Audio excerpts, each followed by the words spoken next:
How are you feeling? How long have you been here? 3 months, May 17th. And what brought you? That's difficult to answer.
I'm not clear.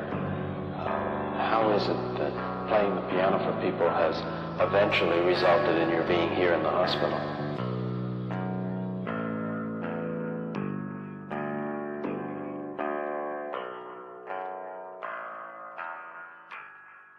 That's difficult to answer.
the end.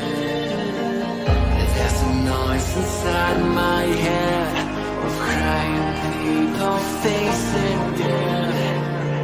Is this the end? Is this the end? Oh, I'm burning in the dystopia.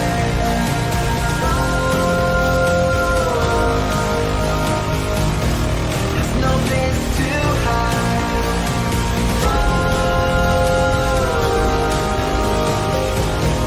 I'm burning in the dystopia.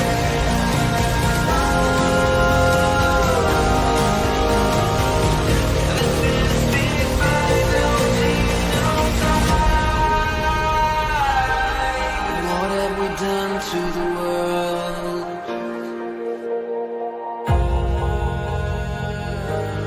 What have we done to the world?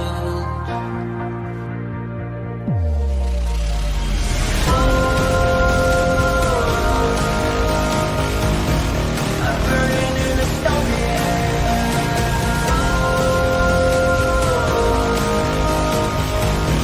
There's no place to hide.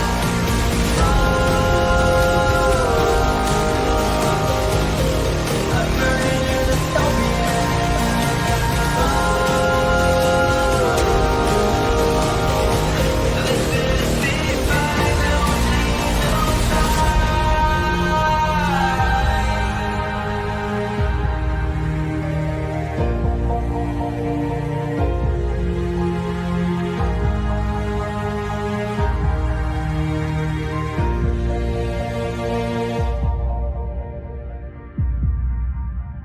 This is the final Who the fuck is Karlyn? She's just some sweet lady. She's like in a knitting. She does like a knitting stream. She's like a knitting YouTuber. She does knitting. Just a knitter. I just wanted to be able to knit. All I wanted was to be able to knit. That's it. All I ever wanted was to be able to be left alone and to knit. But no, it was not meant to be. I will never be left alone to knit, ever. I instead have been doomed to a lifetime of watching socialism on the internet. But you know what? I guess things could be worse. I guess I could have a real job out there somewhere. I haven't had a real job. Do you guys know, fun fact? It is coming up on 10 years that I have not had to work for someone else. And I have to say, I never made a better decision in my life. Never made a better decision in my life than when I decided to work for myself. And I had to put together a whole plan. Like, people think it just happened by accident. No, it didn't. Of course, as soon as I go live on the internet, I start coughing. Hang on. I mean, it took me years to be able to build myself up and to be able to build. I was actually talking with this about to my husband about this the other day. It took years for me to go from kind of like doing side projects here and there and building my own business and building my own psychology practice and all that stuff. It took me literally, I think I started building my business in 2012, I think. Like, really started doing it seriously, but it was still a side project. I was still working for other people the entire time. And then around the end of 2015, I was miserable at a job, and I was like, I'm just not doing this anymore. I'm not doing this anymore. I graduated. I had finished my PhD finally. I think I had come to close to. I was finishing my PhD, and I was like, I'm just done. I can't do this anymore. And so I put together several months long plan to say, I need to have this much income set aside to be able to get myself fired from this job, because that's what I did. The last job I ever had, I orchestrated my own firing because that was, entertaining for me. Also, I had promised my husband I wouldn't quit, and so I backdoored it and said, "Oh, I didn't quit, but I got myself fired." And I went out in the blaze of glory. I actually told the story on the channel when I hit 100,000 subs back in 2020. I went out in a blaze of glory when I got myself fired from that last job. There was like yelling, there was throwing stuff around. I told off the HR lady. I told my boss to go fuck herself. There were people in the office crying. It was like I didn't just light a match and throw it at the bridge. I took I took lighter fluid. I doused it. This is how miserable I was. I doused the whole bridge, and then I took like a stick of dynamite and I threw it, and I had planted fireworks underneath the bridge before that, so there was just a big show. And anyone who says that you should never do that and you should never burn bridges, I disagree. Because truly, it was one of the greatest moments of my life. I have absolutely zero regrets about it. And years later, years after the fact, the CEO, because this was from New Hampshire Public Radio. I can say that now. This was from New Hampshire Public Radio. And the then CEO of New Hampshire Public Radio that made it so miserable for me to work there, she ended up actually getting basically fired herself. And there was this whole article on New Hampshire Public Radio about how she created this really toxic working environment, which was true. But the funny part is they quoted my first book in that article, because in my first book, which is called Zen Your Work, it's all about mindfulness in the workplace, because that's what I was doing at the time. In my first book, I actually wrote a little vignette about getting myself fired from this place I was miserable at, or it was something to that effect. I don't really remember anymore, but they actually quoted my book in the article about the toxic CEO getting her ass booted out of that position. And so, you know what? I got my vindication in the end. And all's well that ends well. And I spent a lot of years being an organizational psychologist and running around and doing corporate training and speaking at conferences and doing that sort of stuff. And I really liked it. And then I accidentally got famous on the internet, and I didn't really mean to. And it was an accident. And people don't believe me when I say that, but it really was. And now I'm doing this. So welcome. The universe smiles upon thee. Yeah, it's always interesting, kind of like the journey that life will take us on, and sometimes we just don't have a choice. Oh, don't Google me. Don't do that. Don't ever do that. Don't ever do that. It's a bad idea. Anyway, so hey, happy Tuesday, guys. I took yesterday off because I just really wasn't feeling that well. When someone asked earlier, we went to a reenactment we went to this huge battle reenactment on Sunday, and it was awesome. We went to a Revolutionary War battle between the rebels and the redcoats, and there were cannons and there were old school guns and all this stuff, but I got really sunburnt. And you know how I just like passed out for like 2 days. Like I was like, I have no energy to do this. So thank you for allowing me to take yesterday off. But you know what? I was actually really productive yesterday. I just wasn't on the internet. I was actually super duper productive, and I'm really excited because one of the things I've told you guys is that I want to spend the rest of this year working on a couple things. And one of the things that I want to do is, of course, the Center for Left-Wing Studies, getting that up and running, getting all the projects for the Center of Left-Wing Studies up and running. We're working on that. It's coming along well. I'm really happy with it.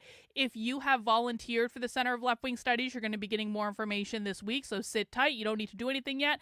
I mean, you can do stuff technically, but I would just prefer people to sit tight before they get their instructions, so we don't have to go back and fix anything. You can't really break anything, but, you know, we want to make sure we're doing things right the first time. Anyway, so I've been doing the Center for Left-Wing Studies, but the other thing I really wanted to get back to was writing the books that I had planned for this year that I thought were going to come out earlier this year, and then the year got in the way, and so now we're returning to the books, and I've been kind of like working on these on the side, and like there are notes scribbled everywhere, but finally, at long last, I was able to publish a new chapter for one of the books. And the book I'm currently most excited to work on is the Queer Marxism book. This is going to be a book about the origin and evolution of queer Marxism. And I thought it was going to start in the 60s. Oh no. I went down a whole rabbit hole on this. I had never heard of this thing before a couple days ago. And it's so ironic, because it's kind of like one of those things I just stumbled upon by accident. and it ends up being kind of a linchpin of this whole thing. So who here has ever heard of, I'm going to pronounce this wrong. You guys will have to correct me. I don't know exactly how to pronounce this because I read it. I didn't like listen to a video about it or anything. The Mattachine Society. Has anyone ever heard of the Mattachine Society? Well, let me tell you what this is. This is the origin of queer as a mutated strain of Marxism. This is when it happened. And so, at least this is what I think. And so, the Mattachine Society was a group of gay men that were all communists that formed a little club back in 1950. And the reason that they formed this club back in 1950 was because at that time, the Communist Party, like the CPUSA, the Communist Party USA, which is, of course, at that time was the main communist organization in the United States. It doesn't work like that anymore, but that's what it was back then. The Communist Party of the United States was heavily influenced by Stalinism. And so Stalin was actually vehemently anti-gay. And so in Stalin's whole worldview, they didn't like the gays, and they didn't want the gays to be involved in communist politics. They thought being gay was like a bourgeois thing where basically you're too privileged if you're gay, sort of thing. And so gay men in that time period within the Communist Party actually didn't feel like they had any place to belong. And so 5 of those gay men got together and they formed what they called the Mattachine Society. And it was basically the first kind of iteration of gay being a protected or oppressed class in the kind of Marxist worldview. And so this is where this came from. This whole idea that people who are like homosexual are an oppressed class, and that your sexuality, your sexual orientation makes you part of like an oppressed class under Marxism. That all goes back to the Mattachine Society. And this, I think, you know, maybe people can try to make an argument. This is the most convincing thing that I've seen as the origin of queer Marxism and where this came out, because these guys were vehemently anti-assimilationists. They did not want gays to be perceived as like respectable. They didn't want gays to assimilate to the culture of the straights. They didn't want marriage. They didn't want any of that stuff. They were studying abolish the family stuff back in the 50s. And so this was a vehemently anti-assimilationist group, and they actually grew pretty quickly, but not because they were communists. So there were thousands of people that joined the Mattachine Society. Nick says, there are videos of Harry Hay interviews I found. It's in the Discord titled Harry Hay. I will definitely take a look at that, Nick. You got there before me. Congratulations. So it's a reference to like something out of France where they were like wearing masks to insult the king. It's like a group of jesters essentially in France that would wear masks and they would like openly insult the king, but they do it from behind a mask. That's what it's a reference to. I talked about this in the chapter. So essentially, the Mattachine Society back in the 50s grew really quickly because there was this one guy in Los Angeles who basically got charged with crimes for being gay, and it got a lot of media attention in Los Angeles, and the Mattachine Society was like one of the only groups supporting him. And so when it came out in public that this group of gay people was supporting this other gay guy who was getting charged with crimes in Los Angeles, it grew to thousands of members, and it grew all over the country too. And so this was actually like a functional, like, anti-assimilationist kind of like early queer communist group. They weren't using the term queer back then, but that's kind of what it was. And so what ended up happening is there were 5 people that were the original leaders of the Mattachine Society, and they all ended up basically getting kicked out because they were communists. And so what happened was, because the organization grew so quickly and it was kind of considered to be one of the early gay rights organizations, the people who were joining the organization, they weren't joining it because they were communists, they were joining it because they were gay. And so you guys know how I've always talked about how there are kind of like 2 strains of queer there's 2 different types of this type of activism. There are the normie gay people that literally just want to be left alone and want to be able to get married and want to be able to visit their spouse in a hospital and things like that and have insurance. Those are like the normie gay people who want to assimilate to capitalist society.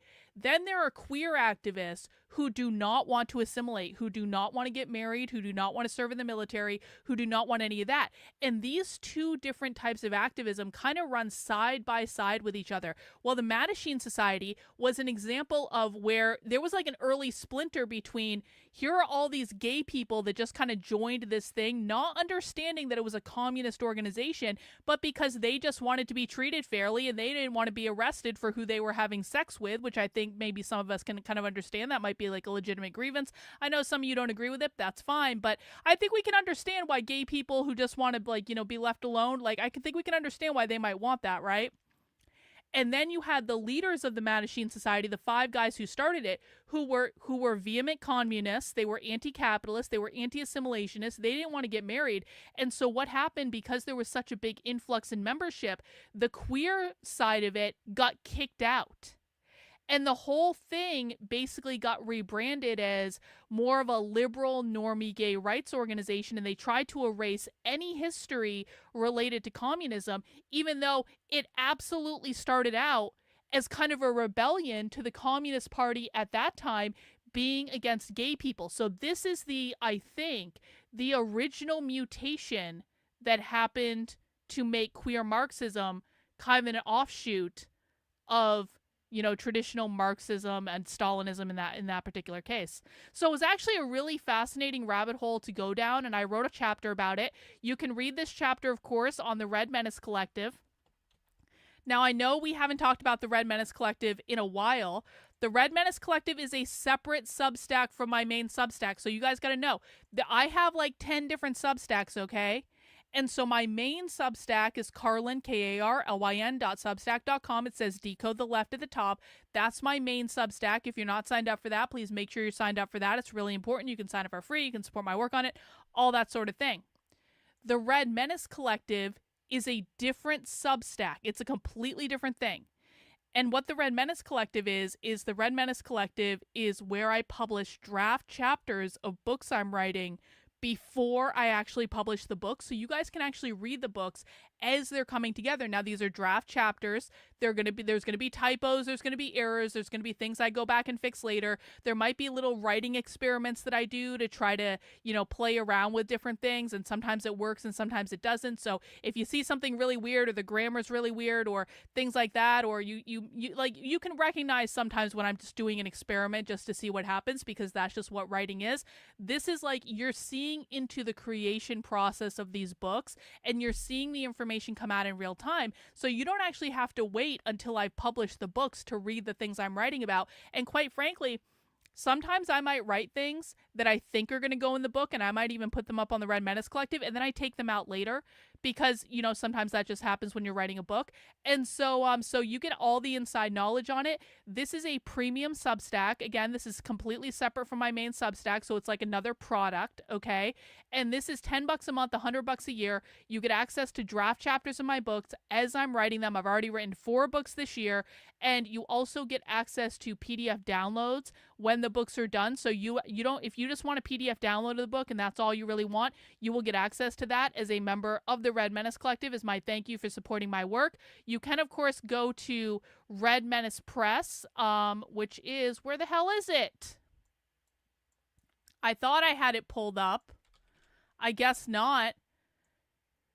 So you can, of course, go to Red Menace Press to see what books I'm working on, what books are available. All the books are available over on Amazon, so you can just head over to Red Menace Press, click on whichever book you would like to buy, and that will take you to the Amazon page for that. You can buy it in paperback, and you can buy it in Kindle. There are no audio versions yet, although I promise I will try to make audio versions at some point. I'm just getting a bunch of books banged out because I feel like I have a lot of stuff in me I want to say. And so the book that I'm working on right now for the Mattachine Society, it's called Queer Marxism, an anti-communist guide to the left's most dystopian ideology, or something like that. I might tweak the title a little bit, but it is going to have a giant fuck off hot pink cover, and I'm really excited about that. And so that is the first chapter, and you can read it on the redmenacecollective.substack.com right now.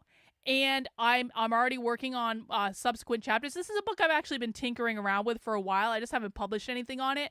I'm really excited about it. It's kind of like, it's fun once you actually get this stuff going and you start getting into writing something.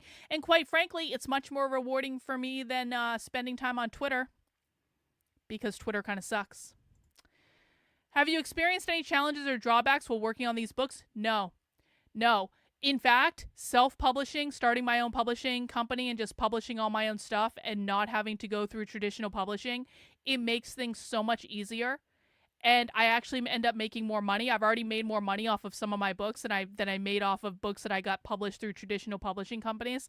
And so I'm pretty happy with it. I think the biggest challenge with writing books, at least for me, is going through an editorial process, because when you go through a traditional publisher, they do all that stuff for you. But like when you're on your own, you have to control the editing. You have to be honest with yourself, stuff like that. And so that's probably the toughest thing. But honestly, like, I haven't gotten any blowback on my books. My books are fucking awesome. Everyone should read that if you're interested in communism. I have so many books that I want to write that are just about different kind of niche things, along with the Queer Marxism one. I've already started working on a Mary Nardini gang book. It just it got away from me. So I'm actually working on another queer Marxist book currently. There's all sorts of stuff that's coming up. And, book writing is something that I really just want to be a part of my future, because I like it. And there's so many books that need to be written, and no one else is going to write them, so I'll do it. And you can follow along with that over at Red Collective. Again, that's redmenacecollective.substack.com. It's basically like the Red Menace Collective is basically like the VIP group of my publishing company. So that's what it is all about there. So you can check that stuff out. You can check out the other books I've published this year as well, including A Brief History of Racism, Debunking the Communist Manifesto, and the dystopian fairy tale, The Communist Manifesto, Revolutionary Fairy Tale. Yeah, I went through a Communist Manifesto phase earlier this year. All right. But if I had to pick one, read this one. This is the book I'm super proud of. The Communist Manifesto, A Revolutionary Fairy Tale. This is like a dystopian fairy tale based on the Communist Manifesto. I love this book. I had so much fun writing it. And so I think more people should read it because it's awesome. I need tips, Karlyn. I went with a publisher for my first one. Listen, bro, I went with a publisher for my first 2 books. I will never go with a publisher again, because publishers don't actually do anything. They don't market your book for you. They're basically, like, the value that I got out of going with a publisher was that they the value that I got from going with a publisher was that they edited my book and they distributed my book. But quite frankly, the vast majority of books are sold on Amazon, and it made no sense for me to give them all my money when they weren't even doing anything to help promote the book or anything. It also, one of the main drawbacks of going with a traditional publisher is from the time you turn in your manuscript to the time they actually publish the book, it can be 12 to 18 months. I don't want to wait 12 to 18 months to publish my books. When I'm finished writing a book, I can put it on the internet and have it ready for sale in a week. And that to me just seems a lot better and more productive. So that's what I'm going to do. And I've really been enjoying it. This astrologer I followed did something on the Manashine a few years back. He also just did Nick Fuentes' chart on Sunday. Oh, you'll have to send us that, Melinda. Yeah, the last official publisher I had completely fucked up my audiobook, and that sucked. Basically, the last publisher I had they let a leftist read my audiobook, and she sounded like a fucking leftist. She sounded like the Crypt Keeper. I still have the original recording of that audiobook, and it's I basically had to threaten them. I was like, listen, assholes, I'm either going to re-record this myself, or I'm going to record it myself and release it on the internet for free. Choose. And you know what? It was just it was never quite the same after I had to threaten my publisher because they let a leftist read my audiobook. And I wasn't really happy about that, and that really actually kind of sucked. And so I don't have that problem anymore. Do you want to hear it? You want to hear the original audiobook? Hang on. I'll have to see if I have it downloaded. Let me see with my Audible. I do have access to it. I don't know if I can play it right now, though. Let me see. Audible. We've all been there. The important thing is that you stay in it instead of running away from it. Do you want to see the world as it really is? Or do you want to get inserted back into the matrix where you can taste steak again? Once you swallow the red pill, there's no going back. And you need to know that the So that was the original reader of my Actively Unwoke audiobook, and yeah, I had to threaten my publisher to get them to take that shit down, and they weren't happy about it, and it was a big fight. And I even tried to say to them, I was like, listen, we can release that as like a woke version of the audiobook, but I'm not making my audience suffer through that shit. She sounded like she was the fucking crypt keeper. And then of course, she didn't even use her real name as the audiobook person, and so we actually had to figure out her real name, and we found her Facebook, and of course it was all leftist bullshit on her Facebook. She was like posting BLM stuff and stuff like that. This is the person that publisher got to read my audiobook. And by the way, that was a conservative publisher. That was not a leftist publisher. That was an explicitly conservative publisher that I went with because I was like, I don't want any problems with leftists in publishing. No, I like the conservative publisher didn't have my back either. So I will publish my own books from now on. Thank you. And so that's what I'm doing at Red Menace Press. Now I do have an announcement. I have an announcement.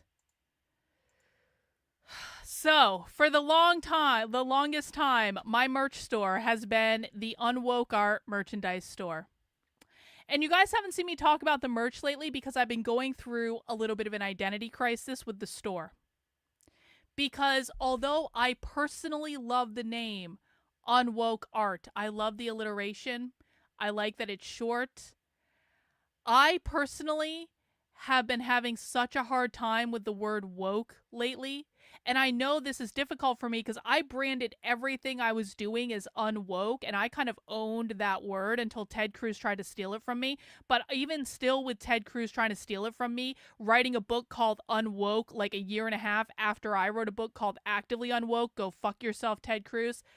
Like, even with all of that, I think that James Lindsay has so irrevocably fucked up this word that I have a really hard time associating myself with it. And so, special announcement, I have decided to rebrand the merchandise store. And this is actually going to be a good thing because the vision I've always had for the merchandise store is I wanted to do like frequent limited edition merchandise and t-shirt drops. The merch store has gotten a little unruly in the past several years. Now, there's a lot of great merch in here. I love my designs. I genuinely love all of the merch that I have in the Unwoke Art merchandise store. I'm literally wearing this t-shirt right now. I wore this t-shirt to the reenactment, and I actually, like, people are so confused about this t-shirt. They think I'm saying I'm a communist, but I'm not saying I'm a communist, obviously. But I actually had a DSA member come up to me and think I was a communist because I was wearing this shirt. I was like, no, honey, I love McCarthy. I think McCarthy was great. Anyway, so I've got a lot of cool stuff in the store. And I'm not saying that stuff is going to go away, but some of it's actually going to go away. And what I'm going to be doing is I'm going to be relaunching the whole store, and it's going to be focused on a couple core designs and core kind of like styles, but we're going to be doing a lot more limited edition merchandise runs and stuff like that. So here's the deal.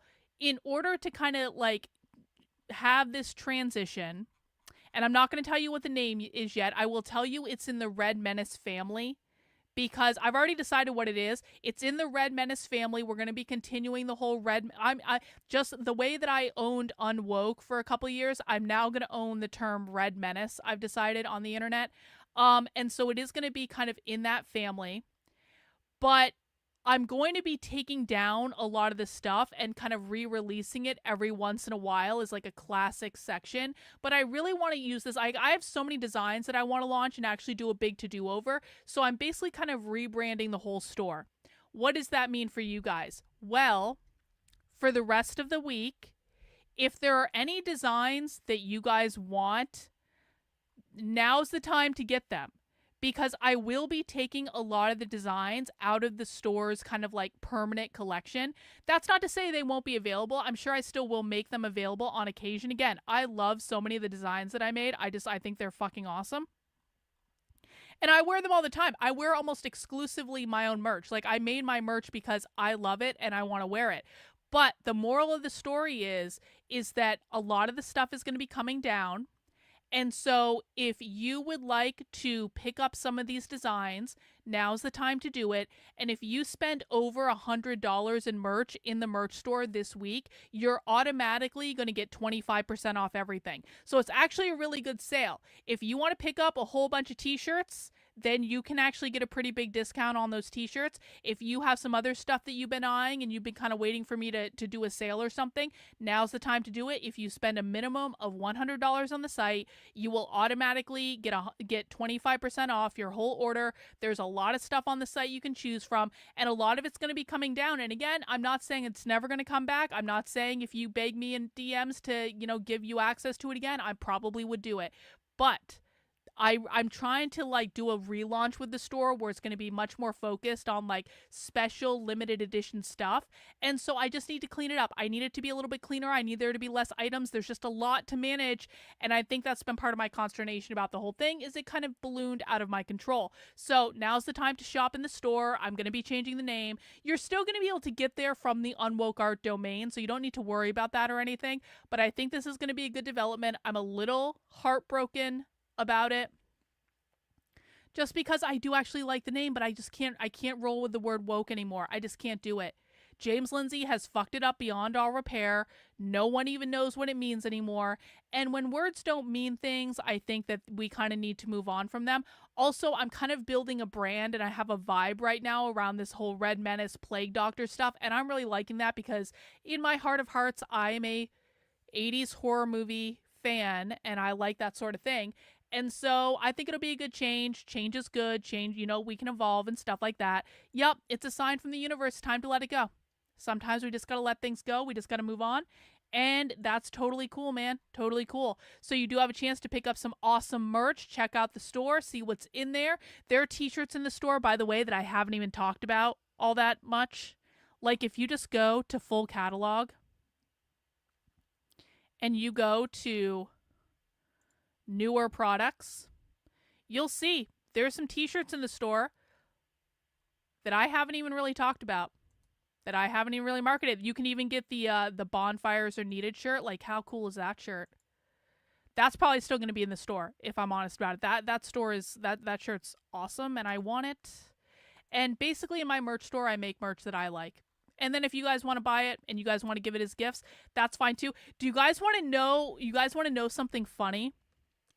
I just got an order for the store the other day, and it was ordered by someone who is sending a gift to someone, but I happen to recognize the person that is receiving the order, and the person receiving the order I know is it wants to be an unwoke influencer on Twitter, and she fucking hates me. And I have no idea if this person that ordered her merch from my store knows that she hates me, because I was like, I literally, like, if I said this woman's name, you would know who it is. It's one of the people that complains about me all the time on Twitter. And then one of her friends ordered her a gift from my store. And now I have her address, which I'm sure she's really excited about. But, like, I'm not going to do anything nefarious with it. I don't do that stuff. I just thought it was so funny. I was like, oh my God, I cannot wait until she gets that present. She's going to love it. It's going to be awesome. Anyway, check out the merch over at the store. Pick up some good stuff. And you spend over $100, you get 25% off. And that's the way it is. All right, let's get into... Oh, by the way, I got to do a shout out over to Reagan. And the reason I have to do a shout out to Reagan is Reagan used to run an account on Twitter called Far Left Clips, or the handle was Far Left Clips. And for some reason, Twitter has banned Reagan for no fucking reason. We had a whole archive of video on that account. It's really upsetting. Twitter has banned that account. They said the account was impersonating me. I literally posted publicly saying the account is not impersonating me in any way. But that doesn't matter to Twitter, which is run by a bunch of Indians who don't speak English and who don't give a flying fuck about doing a good job because they're fucking Indians. And this is why we need to stop allowing American companies to hire Indian employees, because Indians are the worst fucking customer service people ever. I'm sorry if you're an Indian person and you're offended at this, but like there are no worse customer service people in the world than fucking Indians. And who runs customer service at Twitter? Indians. And it sucks. And so even if I post publicly on my account and I say, this account is not impersonating me, they're like, yes, it is. I'm like, you're literally fucking talking about me. And so the moral of the story is Reagan has started a new account. Everyone needs to go follow it. It's at Marxist Clip, which is actually probably a better name if we're honest about it. So make sure you're following Reagan's new account. She's posting a lot of clips, and I really appreciate the work that she's put in on it. She's time making these clips. I want everyone to share this stuff, get the word out there, spread this information, but make sure you're following her account and sharing the stuff out, and I would really appreciate it. All right. So the other day, I got an email from Haymarket Books. Haymarket Books, as you guys know, is the largest socialist book publisher in the country.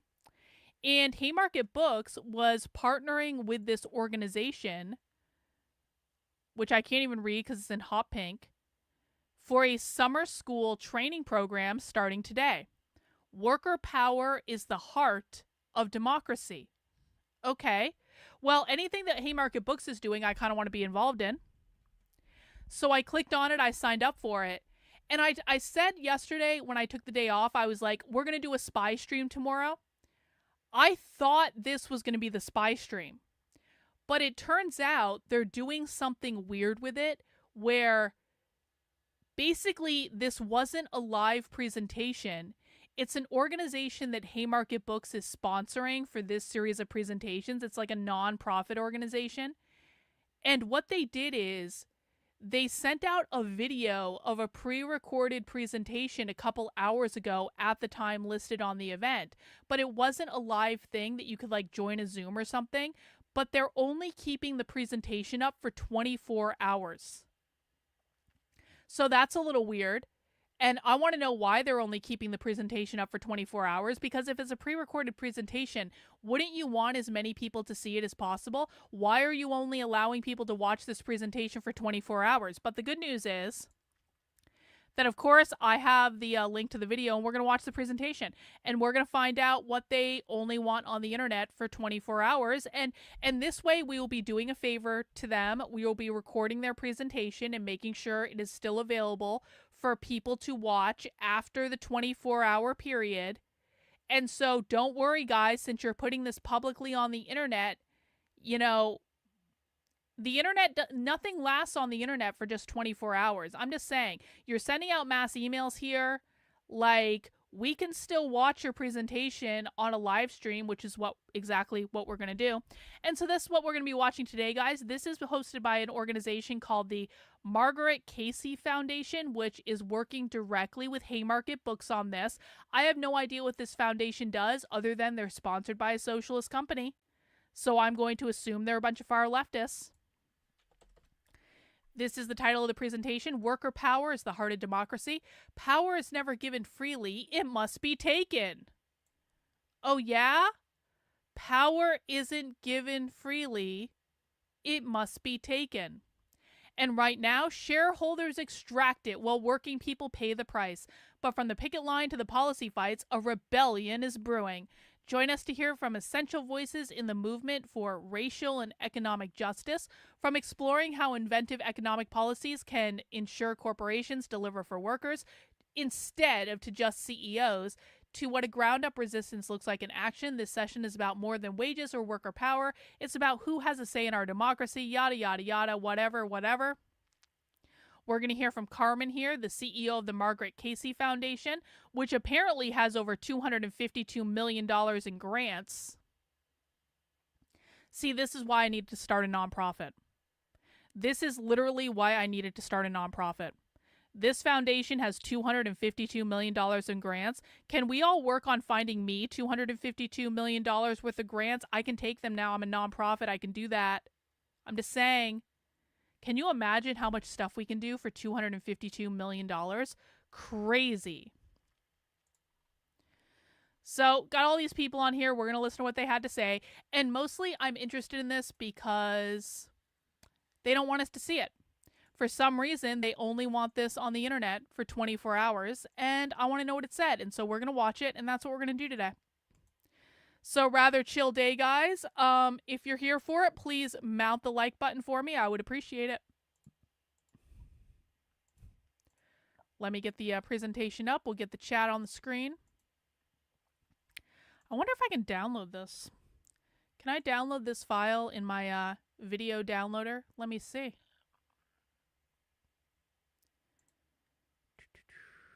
Let me see if I can.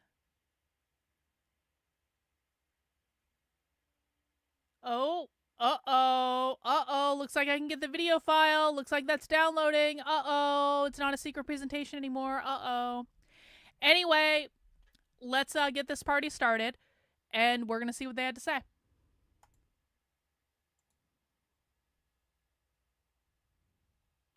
Play.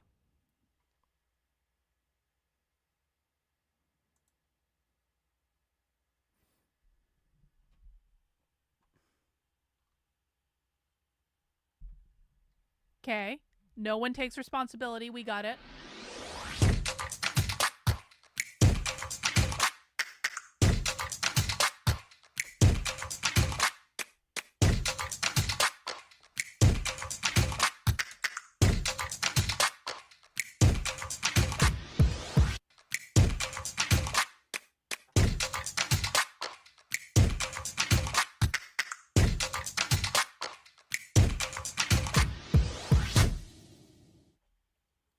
Thanks for joining Marguerite Casey's Foundation's second summer school session of 2025. As always, I want to begin by thanking our friends at Haymarket Books, whose partnership has helped bring this year's summer school programming to life. My name is Karlyn Rojas, and I'm the president and CEO of Marguerite Casey Foundation. I'm so honored to be sharing this virtual space with Dr. Lenore Palladino, Dr. Brendan Walsh, and Faz Shakir as our guides for today's conversation. We launched summer school last year in service of sharpening our collective understanding of the political moment we were in. We think that the path towards a people and planet-centered future lies in solidarity, and it begins with each of us. This session, titled Worker Power is the Heart of Democracy, will focus on the outsized role that organizing working people across race and place plays in securing rights and fighting fascism. From the picket lines to the policy fights, a rebellion is brewing, and that has the potential to shape our economy in service of working people. And with that, let's dive in. I'm going to start with you, Brendan. Thank you so much for being here. From your time as a graduate student leader, and more recently with your work at Unite Here, Local 11 in Arizona, you've seen a lot. And so I'm wondering how you'd assess the state of worker power. Unite Local 11 in Arizona. Let me see. That's a union. What's that? Unite Local 11 Arizona. Today, and more specifically, what are the threats that that are front of mind for you or that you're concerned about? And then what are the openings that you think we should be focused on? So again, thanks for having me. I've been organizing for about 31 years now. I started as a grad student teacher, as you said, at Yale University with Unite Here. And then I moved to Arizona 20 years ago to work with Unite Here as a hotel and food service organizer. But for the last 15 years or so, I've been serving as the executive director, ironically, of a group called Worker Power. And so we're a nonprofit organization that works very closely with unions. So the organizing that we work on is both labor organizing and community organizing, electoral organizing outside of that.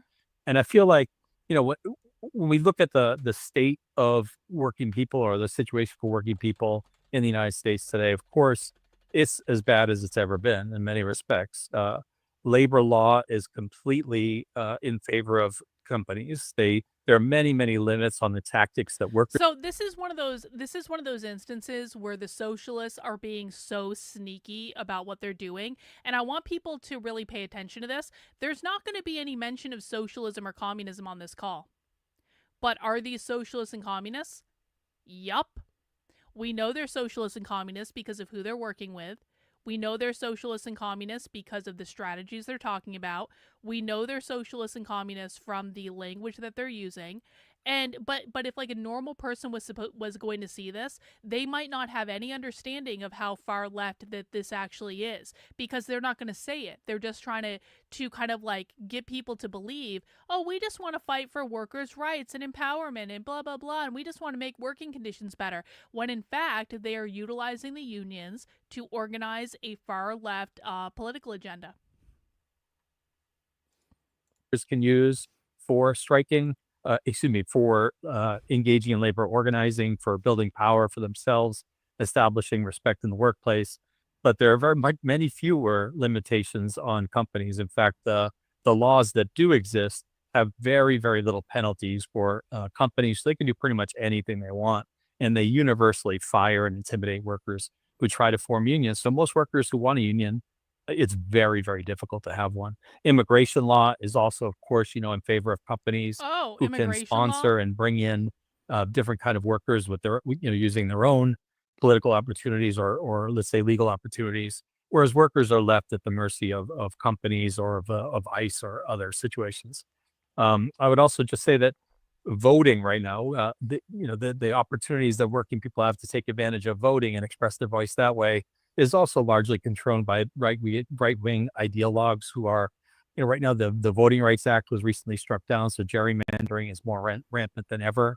And those gerrymandered legislative bodies are now passing voter suppression laws. And with Citizens United decision, now billionaires are spending more money than ever in elections in such a way that it's very, very difficult for working people to have a voice.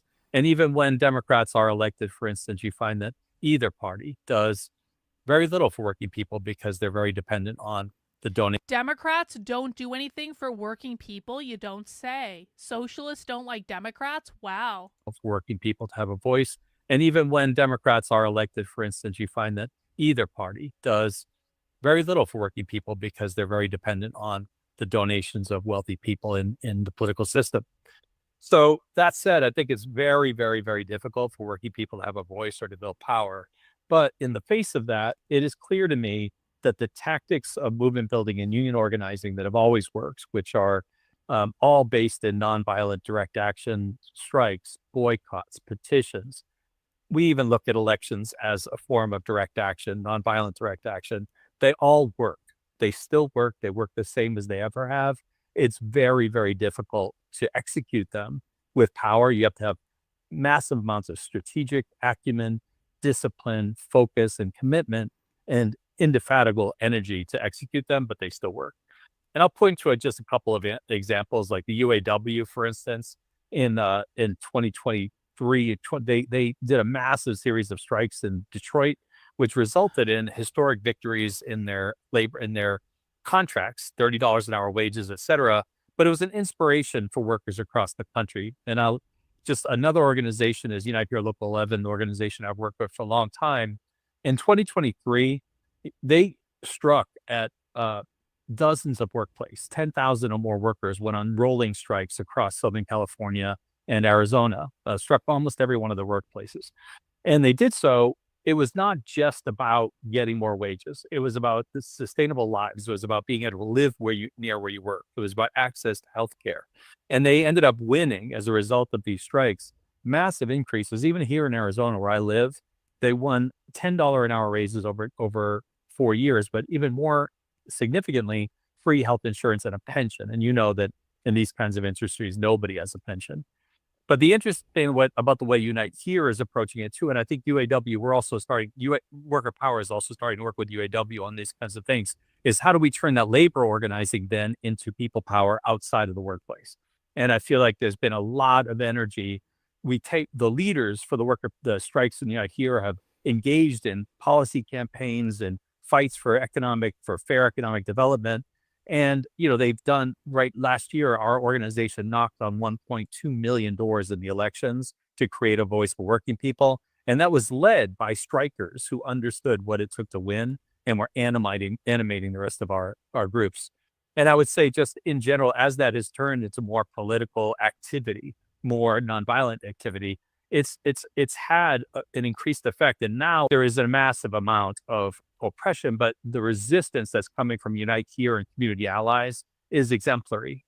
Last week, inspired by one of the presidents of Unite Here, Local 11, who is the board chair of Worker Power, there was a nonviolence direct action training sponsored by the Labor Federation of Los Angeles that had Oh, yeah? 1,500 people participating. A massive, massive training of folks that now want to go out and lead different kinds of actions to resist the oppression of immigrants, the attacks on workers, and the attacks on our communities with regard to environmental issues and all kinds of other issues. So, I really do think we have a moment where, it's not rocket science. We just have to keep doing what we've done in the best, in when we've won in different moments in history.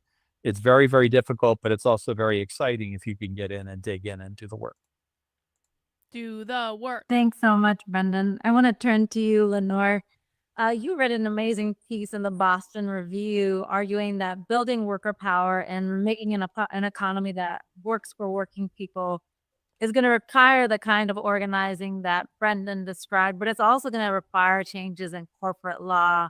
Why is this important? Oh, yeah? And so what are the changes that you think we should be keeping in mind and fighting for? Yeah, thank you, Carmen, and thanks for having me and for organizing these amazing discussions that I think are really important in this time. So, corporations are our dominant economic institutions. So this woman is an associate professor of economics and public policy at the University of Massachusetts Amherst. But keep telling me how socialists don't have jobs. Conservatives, keep telling me how none of them have jobs. She has doctor in front of her name. She is teaching students all the time about economics. She's doing webinars on the internet where she's trying to get people to join unions to become little socialist organizers. But no, they don't have jobs and they're just mentally ill narcissists. They're where most of us work, and they set the conditions really for all private sector workers. And we think culturally that their purpose is to produce goods and services for sale in a way that earns them as much profit as possible. But that's not actually accurate under US corporate law, which is for historical reasons centered in the state of Delaware. They operate according to an ideology called shareholder primacy, the idea that the whole purpose of the corporation is to raise share prices and increase shareholder wealth. So this framework has developed over time to mean that shareholders are the only decision makers that matter, and they're the group who is earning all of the profits from a company's activity. I think, and along with many others, that this framework is incorrect both as a matter of legal and economic theory, but much more importantly, it's at the root of so many of our economic and social harms. And we really need to move past it. So it's based on the broader economic and legal theory from neoliberalism that says that everything is about markets, right? That markets are the best way to produce the kinds of economic outcomes that will, improve society, benefit everyone. The theory takes no account of power, right? It's a theory that says that we all come to the, free market with a level playing field. And I think anytime they're talking about power, what are they talking about? Pop quiz for the chat. Anytime you hear people on the left talking about power, what are they actually talking about?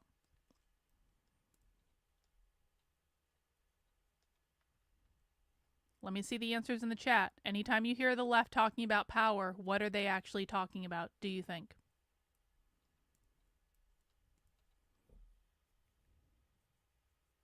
Don't no. I'm not accepting socialism as an answer.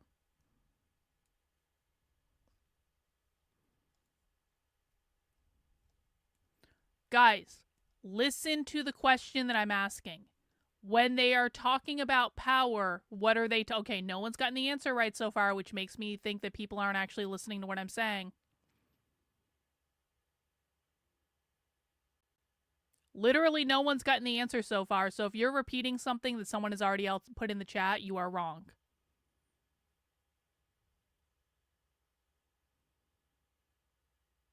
This is very basic.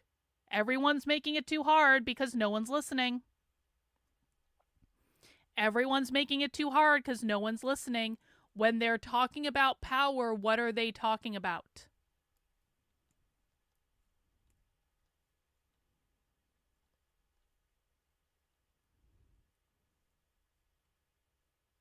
I mean, I don't know why people are continuing to say owning the means of production. Have we literally ever talked about owning the means of production on this channel?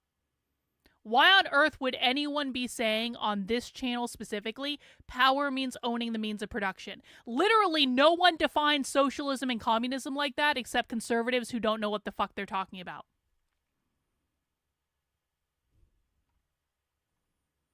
I've seen one right answer in the chat now. One person has the answer right.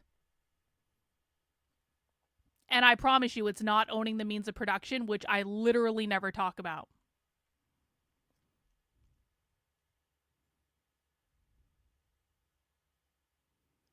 When socialists say power, how is control of the resources any different than owning the means of production? Wrong. I'm going to say the question one more time. And then I'm going to shame literally every single person who didn't get it right because you weren't listening to the question that I was asking you. When socialists talk about power, what are they talking about? Now I'm starting to see some correct answers. Thank you. They're talking about the hierarchy. They're talking about the hierarchy. Capitalism, which is defined as private property ownership, capitalism is not defined as owning the means of production. Only people who don't understand socialism thinks it's about owning the means of production. What means of production are you owning? You can start a business pretty much for free with no inventory and no factory on the internet. So what means of production are you owning? It doesn't exist like that anymore. So I need everyone to wipe that from your mind. If you think this is about the means of production, you are listening to some old school stuff that has nothing to do with our current reality. And as a reminder on this channel, I don't give a flying fuck what Marx said 200 years ago. I don't give a flying fuck what Engels said 200 years ago. I care what socialists are teaching in the real world today, right now. Ain't no socialist talking about owning the means of production right now. Because to socialists, like capitalism is not just an economic model. Capitalism is a cultural model. You don't control the culture by owning the factories, okay? So everyone needs to wipe that out of your mind. When you're talking about power, you are talking about who is on the top of the hierarchy and who is on the bottom of the hierarchy. That's it. Capitalism creates all hierarchies in which some people have more stuff, more money, more resources, more power than other people. People on the top are the oppressors. People on the bottom are the oppressed. Does everyone understand? Well, the means of social reproduction is the family, and most people don't know that, which is why we don't use that, because it's very confusing to people who don't understand that capitalism is not just an economic model. Hey, thanks to ladies. I appreciate it. Thank you, thank you. Does everyone understand what I just explained, or does anyone have questions? Because there were an awful lot of wrong answers in the chat, and so if you got a wrong answer and you don't understand what I'm saying, I need you to tell me because I'm not a mind reader. But I'm assuming that a lot of you don't actually know what I'm talking about because there were so many wrong answers in the chat, which is it is slightly terrifying for me how many people got that wrong, to be honest with you. So does anyone have questions? This is what I've begged you guys to do time and time again. You need to listen to the question being asked. And the reason I'm harping on this is part of the point of doing this exercise is that, no. Ask a question. Karlyn, can you please repeat everything that you just repeated? No, I can't. What I need you to do is to use your brain and to formulate a specific question. Saying, can you just say everything that you just said so I can write it up? No, we're not doing that. If you want me to say everything I just said again, rewind the video and watch it again. Ask a question. Thanks for the super chat. I'm going to have a retarded moment. I pay for the privilege. Hey, thanks. I appreciate that. So how do they think it will function without a chain of command? Things function all the time without a chain of command. Conservatives are the only people who think that hierarchy is the only way that something can function. There are entire business models that are built without a chain of command. So I'm also not exactly sure what that has to do with the topic, if I'm being honest about it. The cooperative business model does not have a chain of command. There are co-ops all over the country that function literally every single day without having a chain of command.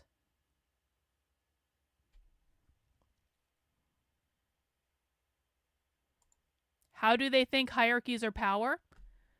Capitalism, which is defined as private property ownership, leaves some people with more resources than other people. That means money, that means land, that means positions of influence. The people who have more resources than other people are on the top of the hierarchy. The people who have less resources are on the bottom of the hierarchy. The hierarchy is the power. And you've been around long enough where you should know this, honestly. Does anyone else have questions?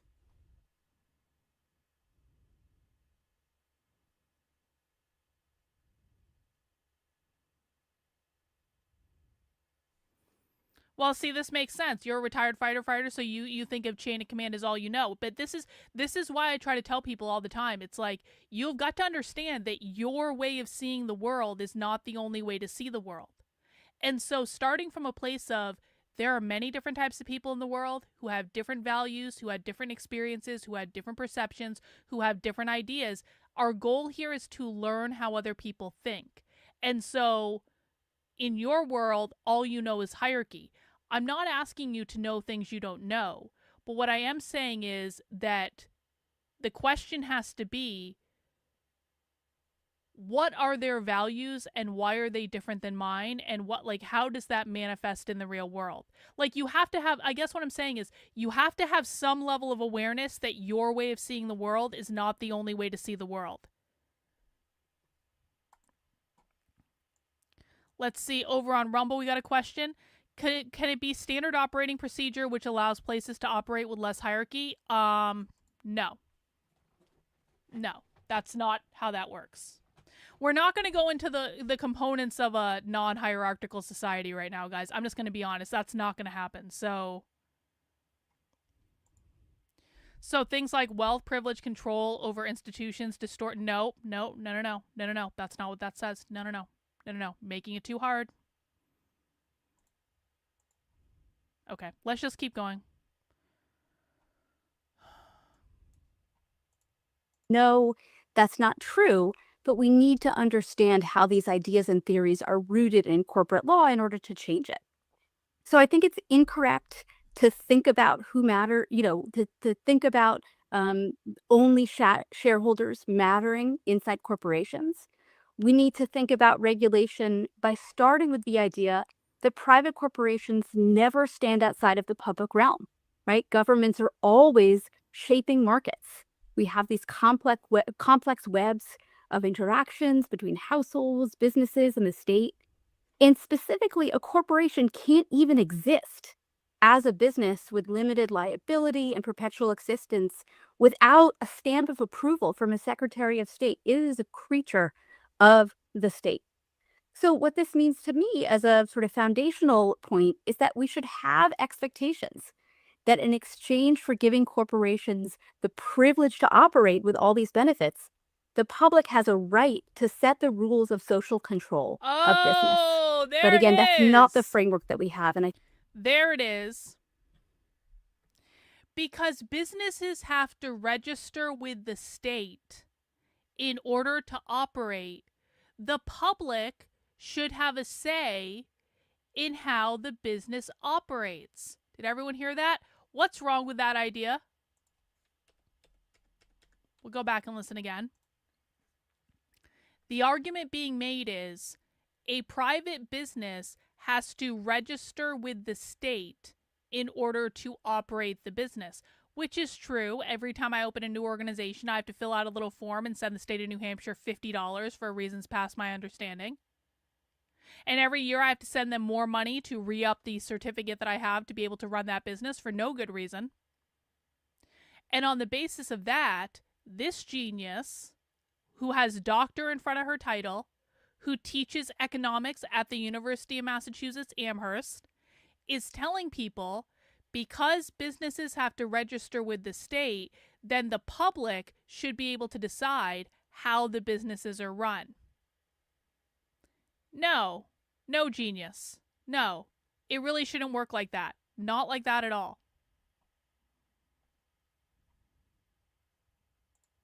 Without a stamp of approval from a Secretary of State, it is a creature of the state.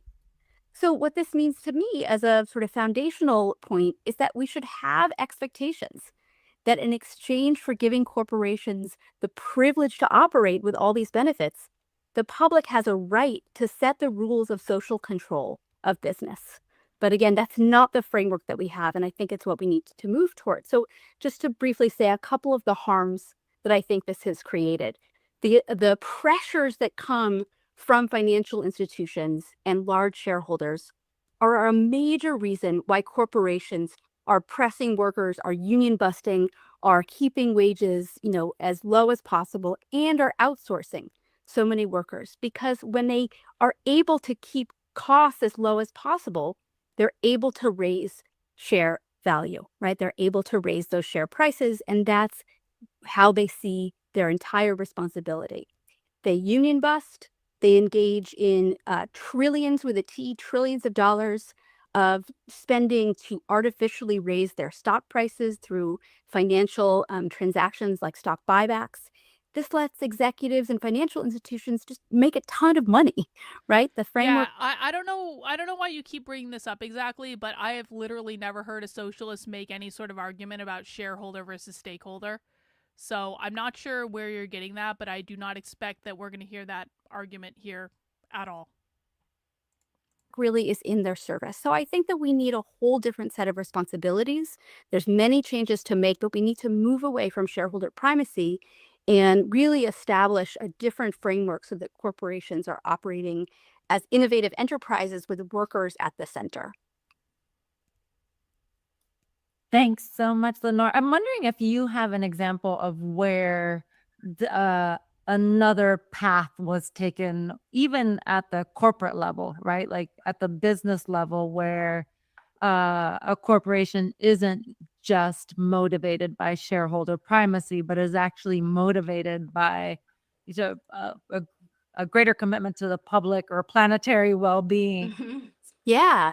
So it's really shareholder primacy is really dominant in the United States and parts of Western Europe. But for example, there's other structures around the world, even in Germany, where workers actually participate on corporate boards. And I think that, as we're in this moment when we're talking about what's going on with our political democracy, we really need to think about economic democracy as necessary for us to have a thriving political democracy. What does economic democracy mean? Pop quiz for the chat. You guys should like the answer to this one, but listen to what the question I'm asking. What does economic democracy mean? Yeah, economic democracy does mean socialism. That means socialism. That means socialism. Yep, correct. Thank you. Yeah, so if you guys are talking about stakeholder capitalism, you're talking about the WEF. This is not the WEF, guys. Radical revolutionary socialists in America that are talking about unions are not the WEF. This has nothing to do with the WEF. If you think this has anything to do with the WEF, you are wrong, and you need to unlearn that, because again, conservative shill machines have taught people this is all about the WEF. This has nothing to fucking do with the WEF. So let's just take whatever WEF thoughts you have in your head right now, and you need to put them aside because it's not relevant here.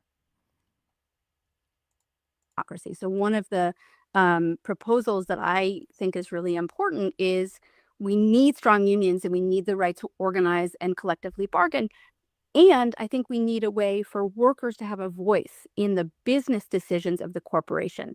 This is the case in large companies in countries around the world. It's the case in worker cooperatives, in employee-owned businesses in the United States. And I think we also have other examples where the benefit corporation movement has evolved specifically because if a corporation acts outside of this framework of shareholder primacy, they face the threat of being sued, right? They face the threat of the financial institutions selling off the stock, their stock price craters. So even companies that want to have this triple bottom line framework, many of them have chosen to take a different route to incorporate as benefit corporations in order to be able to operate according to these sort of very simple principles of benefiting more than just shareholders. Thanks, Lenore. I'd love to bring you into the conversation. You're the executive director of More Perfect Union, where you have been really dedicated to showcasing the critical stories of the lives of working people in today's economy and today's democracy. And over the last several years, you've had multiple millions of views of your videos. And for me, this is an indicator that you hit on something really powerful. I wonder sort of what your assessment is of why there is such an appetite at this moment for a journalism that is centered on the experiences of working people. Well, people are living in reality, Carmen. You know, I'm a populist by nature, and I believe that power stems from people. And they are living the reality of a world that has greater wealth and income inequality. They are living a world in which they are deprived of economic freedom and dignity. And they are feeling oftentimes politically homeless, as was mentioned earlier. And the opportunity extends beyond people who we traditionally classify as liberals or progressives. It extends to people who voted in all different kinds of ways, people who are even outside the political system who haven't been voting in elections historically. There's so many people who feel that the politics as it is does not reflect or capture the challenges that they face on a daily basis. And they're waiting and hoping that a political system catches up to where they are. That the good news, I think, and I see you're jumping off the prior comments, that there has been organizing in a lot of different realms. We're used to the labor union organizing of UAW and the like, who are trying to organize factories to improve wages and benefits. What I also see happening, Carmen, is that there are people trying to challenge ownership design in a lot of different ways. They understand that the deck is increasingly stacked, especially as we now move into an AI age, more power by big tech over people's lives in ways maybe we can't even fathom and conceive. And yet I think people know that. And so what you see happening are forms of organizing and collective movements that extend even beyond traditional labor unions. Some of the ones that I'm observing and seeing happen are tenant unions across the country, whether they're in Kansas City or New York or California. A lot of people don't realize this, but tenant unions are intimately linked to the whole immigrant rights things, because a lot of tenant unions are specifically designed to support immigrants. So when you see people organizing around the immigration stuff, many times they're actually involved in the tenant rights movement. Or Austin, Texas, all across the country, more and more people want to assert their rights as just a tenant to change the conditions around them. Beyond that, if you look at healthcare alone, it's amazing to watch what's going on. Not people just organizing for increasing pay and benefits. Nurses are. What do you think the main goal of tenant rights organizations is? Pop quiz. Again, listen to the question I'm asking. Don't just shout out an answer to get it in. What is the main goal of tenant rights organizations, do you think? If you make this too hard, you're going to get it wrong. What is the main goal of tenant rights organizations, do you think?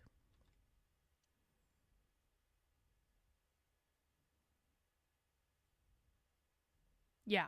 Okay, you guys got it. Yep. Exactly. Free housing, the abolition of landlords. Remember, socialists don't want private property ownership to exist. They specifically don't like landlords. They don't want landlords to exist. They don't want anyone to have private property. And so it would be free housing for everyone, the complete abolition of landlords. Are organizing to improve patient care in their hospitals. You have physicians organizing to oppose the takeover of private equity of their emergency rooms. You've got pharmacists organizing to maintain the livelihoods of independent pharmacies across America. Then when you get into the issue of immigration, you see farm workers, hotel workers, construction workers, all over. I see it across this country organizing to just have due process back, the rule of law in society. The front lines of ownership design are being kind of architected right now. That's the great moment that we're in. If we can expand our horizons, think broadly about the ways in which in an economic democracy, people can form with collective power, not just as laborers, but as consumers, as tenants, as small businesses. I mean, I sense it all across this country. There's small businesses who, whether you're independent grocers, as I mentioned, pharmacists, people feeling dominated, ranchers across the country. That is also the opportunity to speak to people beyond the people already in our tent who see challenges in the economy as we've historically known them, the opportunity to speak to people beyond. And I sense that the activity is going on in our view of More Perfect Union is some of the times all you need to do is just shine a light somewhere, somehow, someplace that unlocks the consciousness of the entire country to say, hey, that pharmacist somewhere in Austin, Texas, or this, tenant union in Kansas City, if they could do it there, then we can do it everywhere. We saw this happen with Starbucks organizing, where you just shine a light on one particular store in Buffalo, and suddenly, hundreds and hundreds of stores all across America are doing it, not just through formal organizing, but because they saw it, they witnessed it on a video, that they have power. And so one of our views of More Perfect Union, and I welcome everybody's help and support in this, is to say, where are people organizing in different forms and facets to have some degree of economic democracy, ownership design that devolves not from authoritarians but to real people? And if and when that is going on, I welcome you flagging it to me, because I want to shine a light on them. And by doing that, hopefully we'll reach tens of millions of people who say, hey, if they did it there, we can do it here. Mm-hmm. Faz, I wonder in this moment in which, frankly, it feels really bleak, the state of our nation. Maybe I'll actually be more specific. The state of our federal government feels very bleak. And I wonder in today, what is a story that has been shared with you, or a story that you all have covered of working people that sort of draws inspiration, that you all draw inspiration from? Oh, I see it daily in a lot of different forms and facets.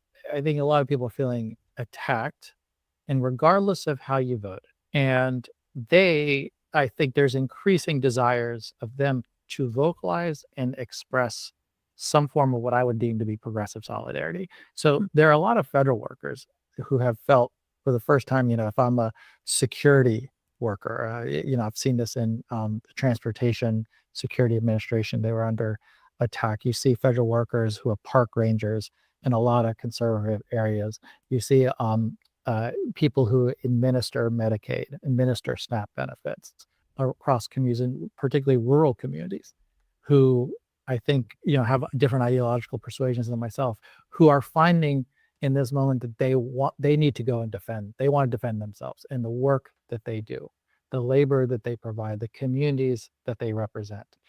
And I think they're correct that oftentimes traditional media doesn't tell their story. So they feel a sense that, well, who's gonna care about my life? Really a fundamental question they hear all the time. Who really knows what I'm going through? That's what I see as the opportunity. I see people wanting to speak up and not sure who's going to tell the story, who's going to tell it accurately, fairly. Who cares? I mean, I'll give you a few examples recently, just people flooding in Texas or West Virginia or Kentucky. There's a lot of places where the victims of people who need and deserve federal assistance are felt like they're left behind. And I said, the opportunity for those of us who care and believe in a public ethic that serves others beyond ourselves is that we can show with at least in my view, video journalism. I will descend on the scene, show you. And I think it builds hope and credibility that this particular viewpoint is is trying to improve my life, not to merely point, mock, deride, or detach themselves from it. Yeah, I'm gonna stay with you for one last question. One of the things that I really admire about More Perfect Union's approach is that it is building a a movement for all working class people, regardless of where you are, how you voted, race, gender. Like, it is the most expansive commitment to being a working class movement, or reflecting the stories of all working class people in this country. And I'm wondering how you manage the tension between having such a broad movement on the one side, and on the other side being, I don't- vigilant is the word that comes to mind, of people who are seeking to either co-opt or to destabilize such a broad movement. In my view, and some of those is a difficult tension to continue to try to maintain, because there's such a lack of faith in government and institutions and structures throughout society. So we start with the premise that, in my view, you can acknowledge that there is a place where you say, hey, government has let us, institutions have become corrupted. They have become gatekeepers, whether, all kinds, by the way. We often shine a light on the federal government, but corporations, mentioned before, they do their own forms of gatekeeping and deficiencies, and lock people out. And I think there's much more awareness of it. And then the question that often is presented is, how do you reach the people who, aren't necessarily with us on a whole set of other, let's say, racial justice, social justice issues? How can we reach them? And in my view, what I feel strongly about is, you prove to them you know something about their lives and care about them. Meet them on the things that are really kind of intense for them. And The Zoran Mandami campaign in New York and the Democratic Socialists in New York specifically targeted some voting districts in New York where Trump won the district. So it was filled with Trump voters. And what they found out was, when they went and they started just talking about Zoran's economic policies, that the people who voted for Trump were suddenly very interested in voting for the Democratic Socialist candidate, because the people who voted for Trump in New York weren't really getting anyone helping them for like any reason, right? And so those people were all of a sudden like very interested in, oh wow, you guys actually want to make things more affordable for us, because they weren't getting that messaging at all in any way from actual right-leaning politicians. it's been a simple recipe for us to say, hey, I want to know about your economic life. I want to be curious about it, because I suspect that regardless of how you might differ on a lot of sets of reasons, your economic life, reality has a progressive bias. I think Stephen Colbert said that at one point, right? Reality is a well-known liberal bias.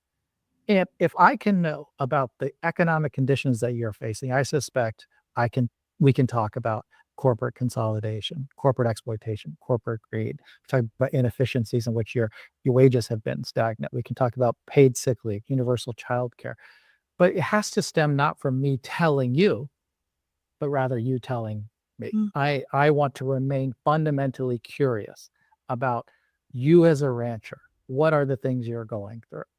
And when you start telling me the powers of corporate monopolies, I can connect that into a worldview in which I suspect you are now part of. So this simple, ask of a lot of people is that I would offer is just remain curious about the lives that they live, because sometimes I sense that these other issues that, truly, honestly, will divide us, prevent us from then maintaining the curiosity of their economic lives. You may have voted a different way. You might hold different views on racial and immigration issues than I do. And yet I still want to know and care what is going on with you. And I want to see you improve. I want to see your life improve. Lenore, I'm going to ask you to do sort of some pick some historical stars. A lot of your writing is focused on the importance of economic democracy, and you recently noted that you love talking about the role of the history of workplace democracy and of economic democracy more broadly. And because in the United States, again, because of the moment we're in, Well, they also have $252 million in grants, so perhaps we shouldn't be worrying about whether or not they have NPR energy or if it's boring and actually listening to what they're saying, because they have $252 million worth of grants and that allows them to do a lot of things. sometimes we forget the places that we have been and the gains that we have made. And I wonder what stands out to you as you reflect on the history, and what lessons do you think that we can learn today from the legacy of economic democracy, labor democracy movements of our past? Yeah, it's a great question. And I think probably many of us here and people watching have been inspired by a particular fight, right? Either that our families or we engaged with, or that we saw happening maybe on a More Perfect Union video, or for those of us who are ancient, maybe we read about it in the newspaper back in the day. But these stories, I think, are so essential to making these broader arguments, right? So economic democracy has unions at the center, and there's such a rich history of union organizing. For me, I was a union organizer. What did we just say economic democracy meant like 15 minutes ago? What did we just say economic democracy meant 15 minutes ago? Maybe not even.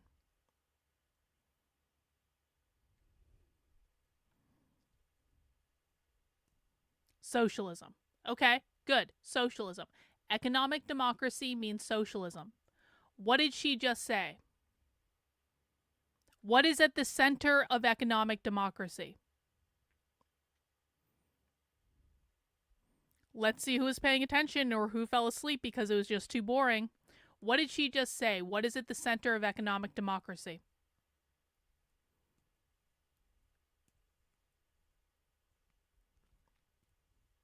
Thank you, Andre. Andre gets the gold star. Unions. Unions are at the center of organizing for the left. Oh, you just fell asleep? Oh wow. Oh wow. That means you're so weak that you can't listen to a presentation without falling asleep. Do you guys know how the left wins? The right has no fucking attention span.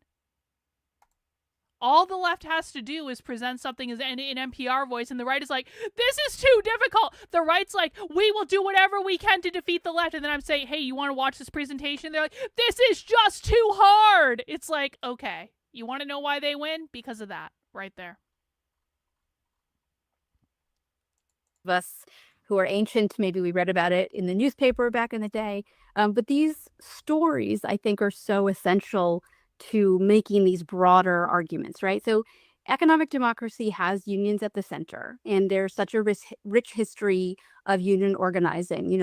For me, I was a union organizer in New York, but I took inspiration when I was sort of learning how to do it from the history of the Justice for Janitors strike, right? Which took so much emphasis on building worker power and confronting what corporations. Hey, Alex, how does the left define capitalism? This is just for Alex, no one else answer. How does the left define capitalism?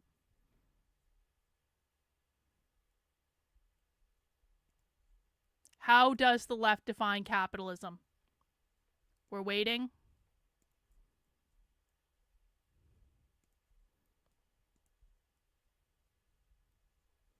We'll sit here waiting all day, Alex. How does the left define capitalism?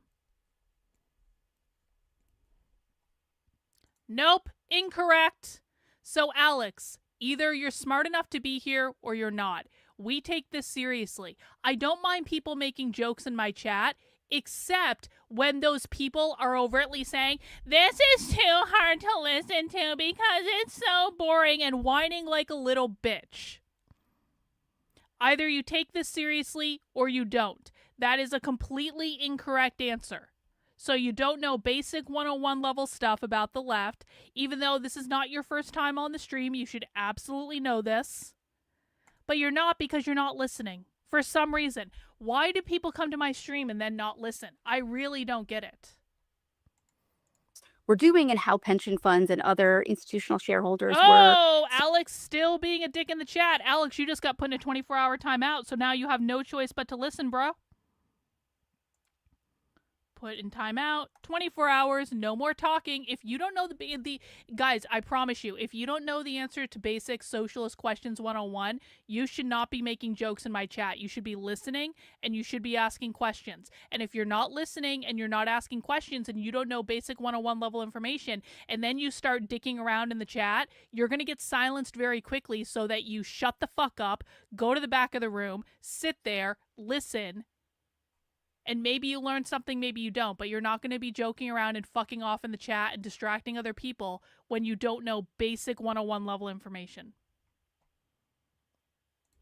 Supporting those corporations. So I think, there's examples, so many examples throughout our labor history.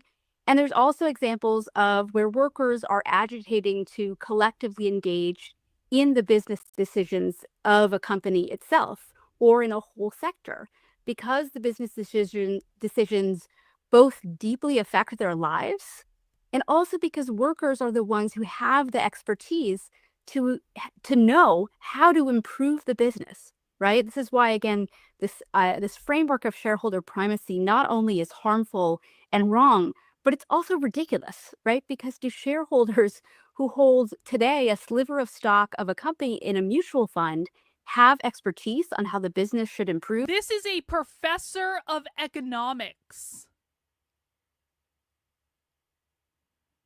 Wow. No, it's the workers and management who have this expertise. So I totally agree with what Brendan said earlier, that the stories of tactics when sit-down strikes and other forms of collective worker power really are what have driven, economic democracy. Let me give a couple examples maybe that people are less familiar with that are about industrial democracy, which is this idea that workers should have a voice in the decisions of the business itself. So, for example, at the beginning of the last century, just like today, immigrant women were leading the fight for labor rights. At that time in New York and Boston, it was Italian and Jewish women immigrants. This is before there was formal labor law. Unions were not bound to bargain only over the terms and conditions of employment. So workers in the garment sector were agitating for industrial democracy, right? To have a voice in the actual business decisions happening in the workplace and to shape conditions across a very difficult industry at the time. And there was an agreement made called the Protocols of Peace that came after weeks-long strikes by tens of thousands of workers, pressure from the government, and organizing really by employers across a sector that came together, and definitely imperfectly, but made agreements to improve conditions across the sector and for workers to have a voice in how the sector was organized. So that's an example that I've learned about only relatively recently, but I found pretty interesting. We've also had examples that we don't know about of workers participating in corporate boards in the United States. We have examples at big corporations where, for example, the UAW had a seat on the Chrysler board in the 1980s. No shit. Unions play a major role in appointing directors to the pension funds that they co-manage alongside companies. And then, of course, we have so many examples of worker cooperatives and other forms of cooperatives across the country. So I'll give maybe just two examples that their own history is really, I'd encourage folks to learn more about them. One is the Cooperative Home Care Associates in the Bronx, which is one of the largest unionized worker cooperatives in the country of home care workers that continues to thrive 35 years after its founding and has an incredible rich history of leadership development in a very, very tough industry. And I think most of us are really totally unaware of the rich history of collectives in African American history. So there's an amazing economist, Jessica Gordon Nambard, who has a book called Collective Courage that tells the story of farmer cooperatives and other forms of cooperatives that really sustained African American social life in the South across, really a century. So all these examples, one of the reasons why I think, More Perfect Union and other efforts like this webinar are so important is we don't know these stories. We don't learn them unless we learn them from our families. We don't learn them in school. We don't learn them from our broader media. And so we need to really take inspiration from them, especially, as you said, Carmen, in a bleak moment like this. Thanks so much, Lenore. Brendan, I'm going to turn to you. You mentioned earlier that you are the executive director of Worker Power. And one of the Oh, things he's the that executive you all director. do Oh, is shit. pull together a Worker Power leadership school really aimed at providing organizers with sort of the best in class training on union organizing, political campaigning, worker education. I'm curious in this moment what that curriculum looks like and sort of what have been the sticky points for workers and their experience in this training program. Yeah, let me first of all say why we decided to do the labor school, the leadership school. One of the things that you were talking about is all the different social movements that are erupting and different forms of. Why aren't these stories covered in the media? Because right-leaning influencers don't have the attention span for it, and people find it too boring, and conservative influencers are only interested in shilling a political narrative. They aren't interested in telling the truth. They aren't interested in solving the problem. It is only ever about the narrative. This is why, guys, you don't see... Has anyone seen protests covered in the news lately? No. Is that because protests are not happening? Nope. Is that because direct actions aren't happening? Nope. Is that because all the rioting and the disturbances went away? Nope. All that stuff is still happening. It's not happening to the degree it was when it was being covered a couple months ago, but it's all still happening. And no one's talking about it. And to the right, leaning ecosphere, it's not convenient to our narrative. Bye. Bye. We got to talk about Israel and anti-Semitism. Bye. Resistance. I feel like one of the things that we need to do is grapple with the limitations of those activities, right? So, for instance, Starbucks workers, Amazon workers who have organized and sort of been inspirational fights, they haven't won contracts. They haven't actually won institutional recognition, which is a limitation on their power.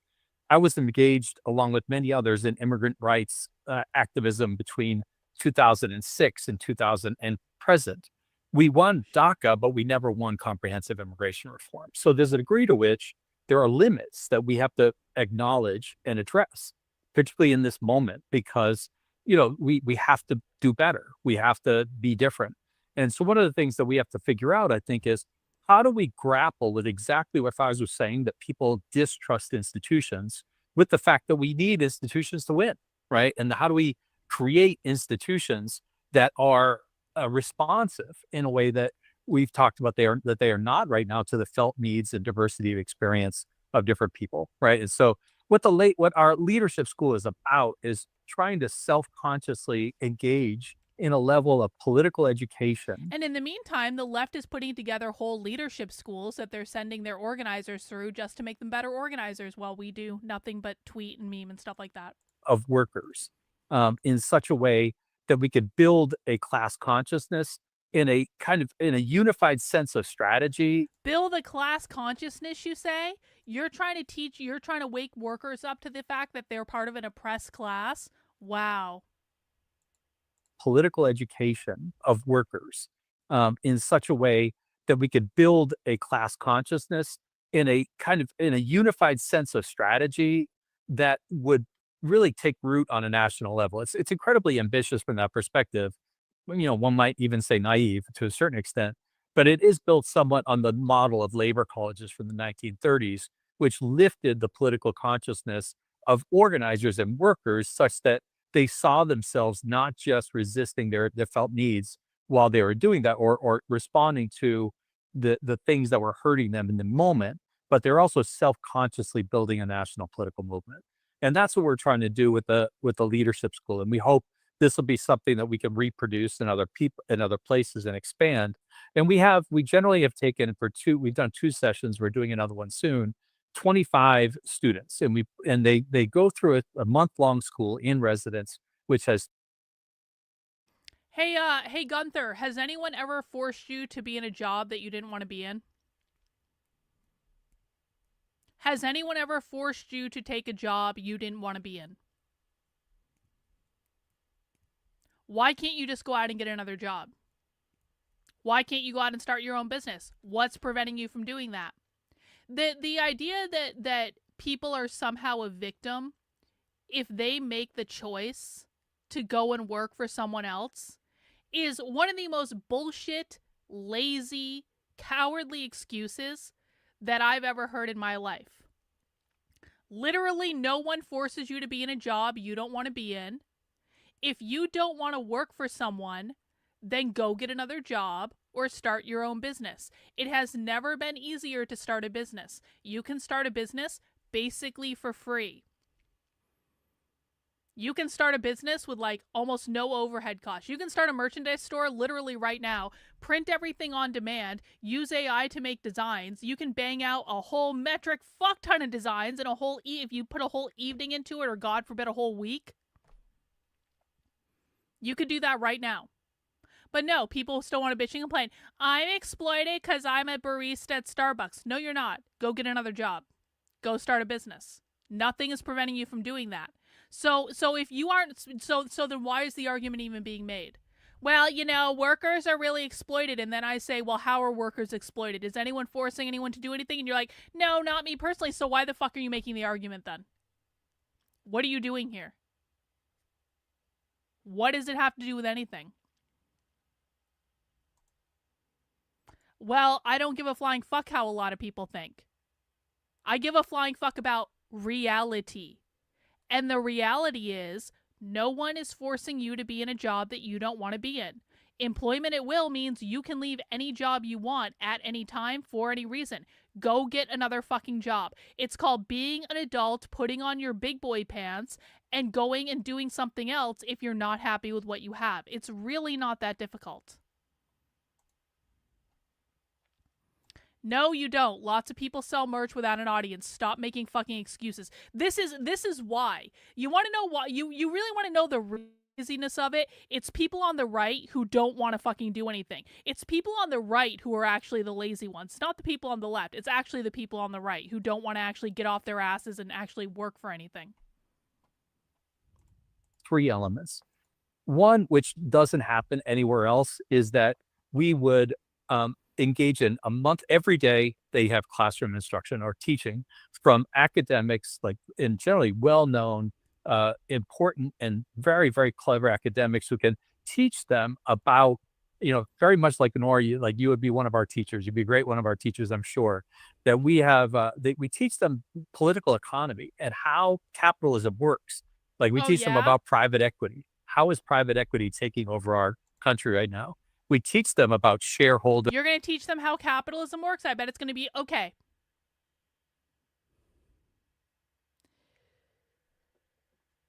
Do people want to watch this presentation? Do people in the chat want to watch the presentation? Yes or no? Do people in the chat want to watch the presentation, or do you want to talk about other things that have nothing to do with the presentation? Okay, from here on forward, if you bring up stuff that has nothing to do with the presentation, you're getting banned for the rest of the stream. Because I'm not doing it. About shareholder dominance, or I can't remember the expression you were using. I think you said shareholder primacy. And I think, for me in my graduate studies, that's basically the 3rd volume of Capital, right? And so like at a certain point, we teach them how this stuff works so they understand the mechanisms of capitalism that are, you know, that are. He's literally talking about teaching Marx. He just said the 3rd volume of Capital. In generally well-known, important and very, very clever academics who can teach them about, you know, very much like like you would be one of our teachers. You'd be a great one of our teachers, I'm sure. That we have, we teach them political economy and how capitalism works. Like we teach them about private equity. How is private equity taking over our country right now? We teach them about shareholder dominance, or I can't remember the expression you were using. I think you said shareholder primacy. And I think, for me in my graduate studies, that's basically the 3rd volume of Capital, right? And so like at a certain point, we teach them how this stuff works so they understand the mechanisms of capitalism that are, that are keeping them in place, that are really hurting them, but also finding levers. Like, so for instance, we talk about private equity. One of the major issues of private equity is there's so much union pension fund money invested in private equity. And if we could get control of how those unions invest their money, it would be a massive tool in our box. So we teach people about what are the mechanisms of our economic structure that are keeping us down, and what are the Bro. levers that people have used over Yes, time and he we did. have now. Um, The fucking left is literally having entire schools where they're taking workers and they're teaching them Marxism, like overtly. There's entire educational programs to teach them how to be the best Marxist they can be. And the right is memeing on Twitter. Again, like, I just have to say, it's like, it's just so impressive to me how the people who say the left is lazy, they don't have jobs, the left is lazy, they don't have jobs, the left is lazy, they don't have jobs, the left is narcissistic and mentally ill, and they're stupid, and they don't have jobs. It is amazing to me how the people who parrot that fucking talking point literally all day, every day, don't even understand the irony of the fact that not only do the left have jobs, the left are literally building schools in order to educate workers, to awaken their class consciousness so they can move them into the Marxism activism pipeline and be good union activists and organizers. It's mind-bogglingly fucked up. So we talk about those levers. We talk about the history of social movements from abolition to suffrage. Hey, yeah, Gunther, why aren't you working harder than them? You want to be the person in the chat saying people just can't get a job that they like. You want to say that? Why evil works very hard. If you literally think these people are evil, then why aren't you working harder than them? Why aren't you working harder than them? I want an answer. Why aren't you working harder? Why isn't, if the right really believes that the left is evil, then why the ever-loving fuck isn't the right working harder than the left? If you actually believe something is evil, it would stand to reason that you might want to do something about it. We're waiting for your answer, Gunther. Why aren't you working harder than them?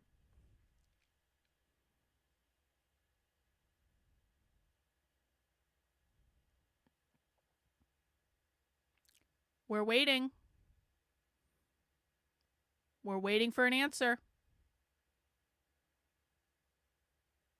You think communism is so evil? You think communism is so dangerous? You don't want these people to win? These people are literally Satan? Then why aren't you working harder than they are?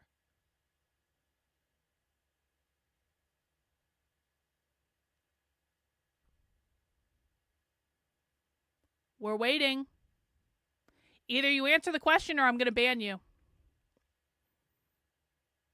You have 30 seconds to answer the question. If you really think these people are evil, then why are you not working harder than them? You have 20 seconds.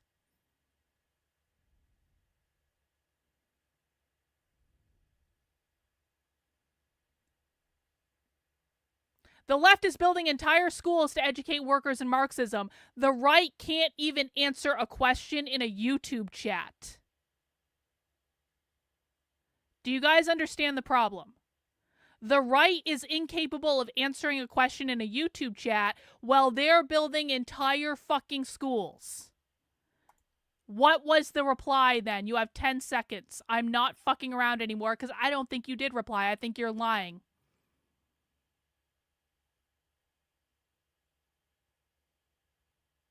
What is the reply?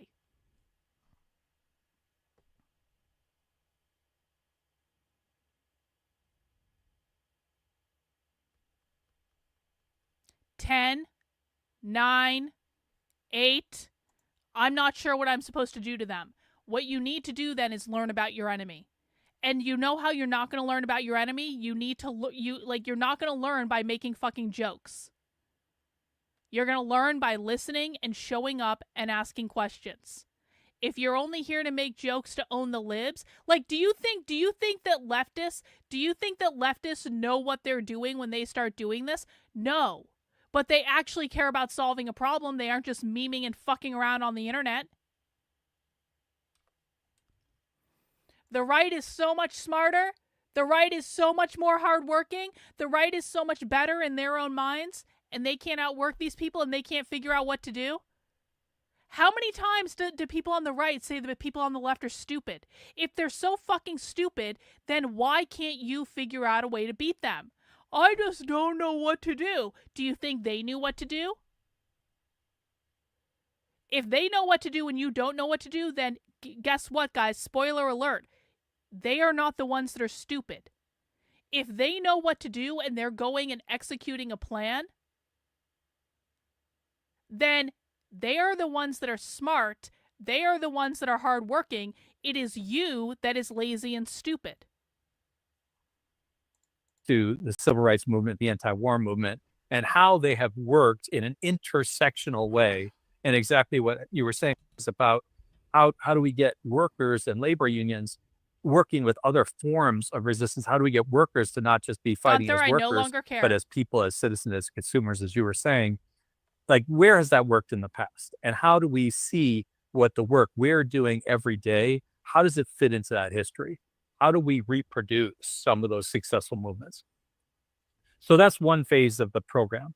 The second phase is we have 2 multi-day one-on-one organizer trainings led by very, very successful and very intense union organizers who've been doing this for years. So they learn how to do a house visit where you sit down and talk to the person about what are the things that are affecting us as a community and what do we have in common and what are the ways that we could work together to actually fight in a very successful way these issues that are addressing us or that are facing us.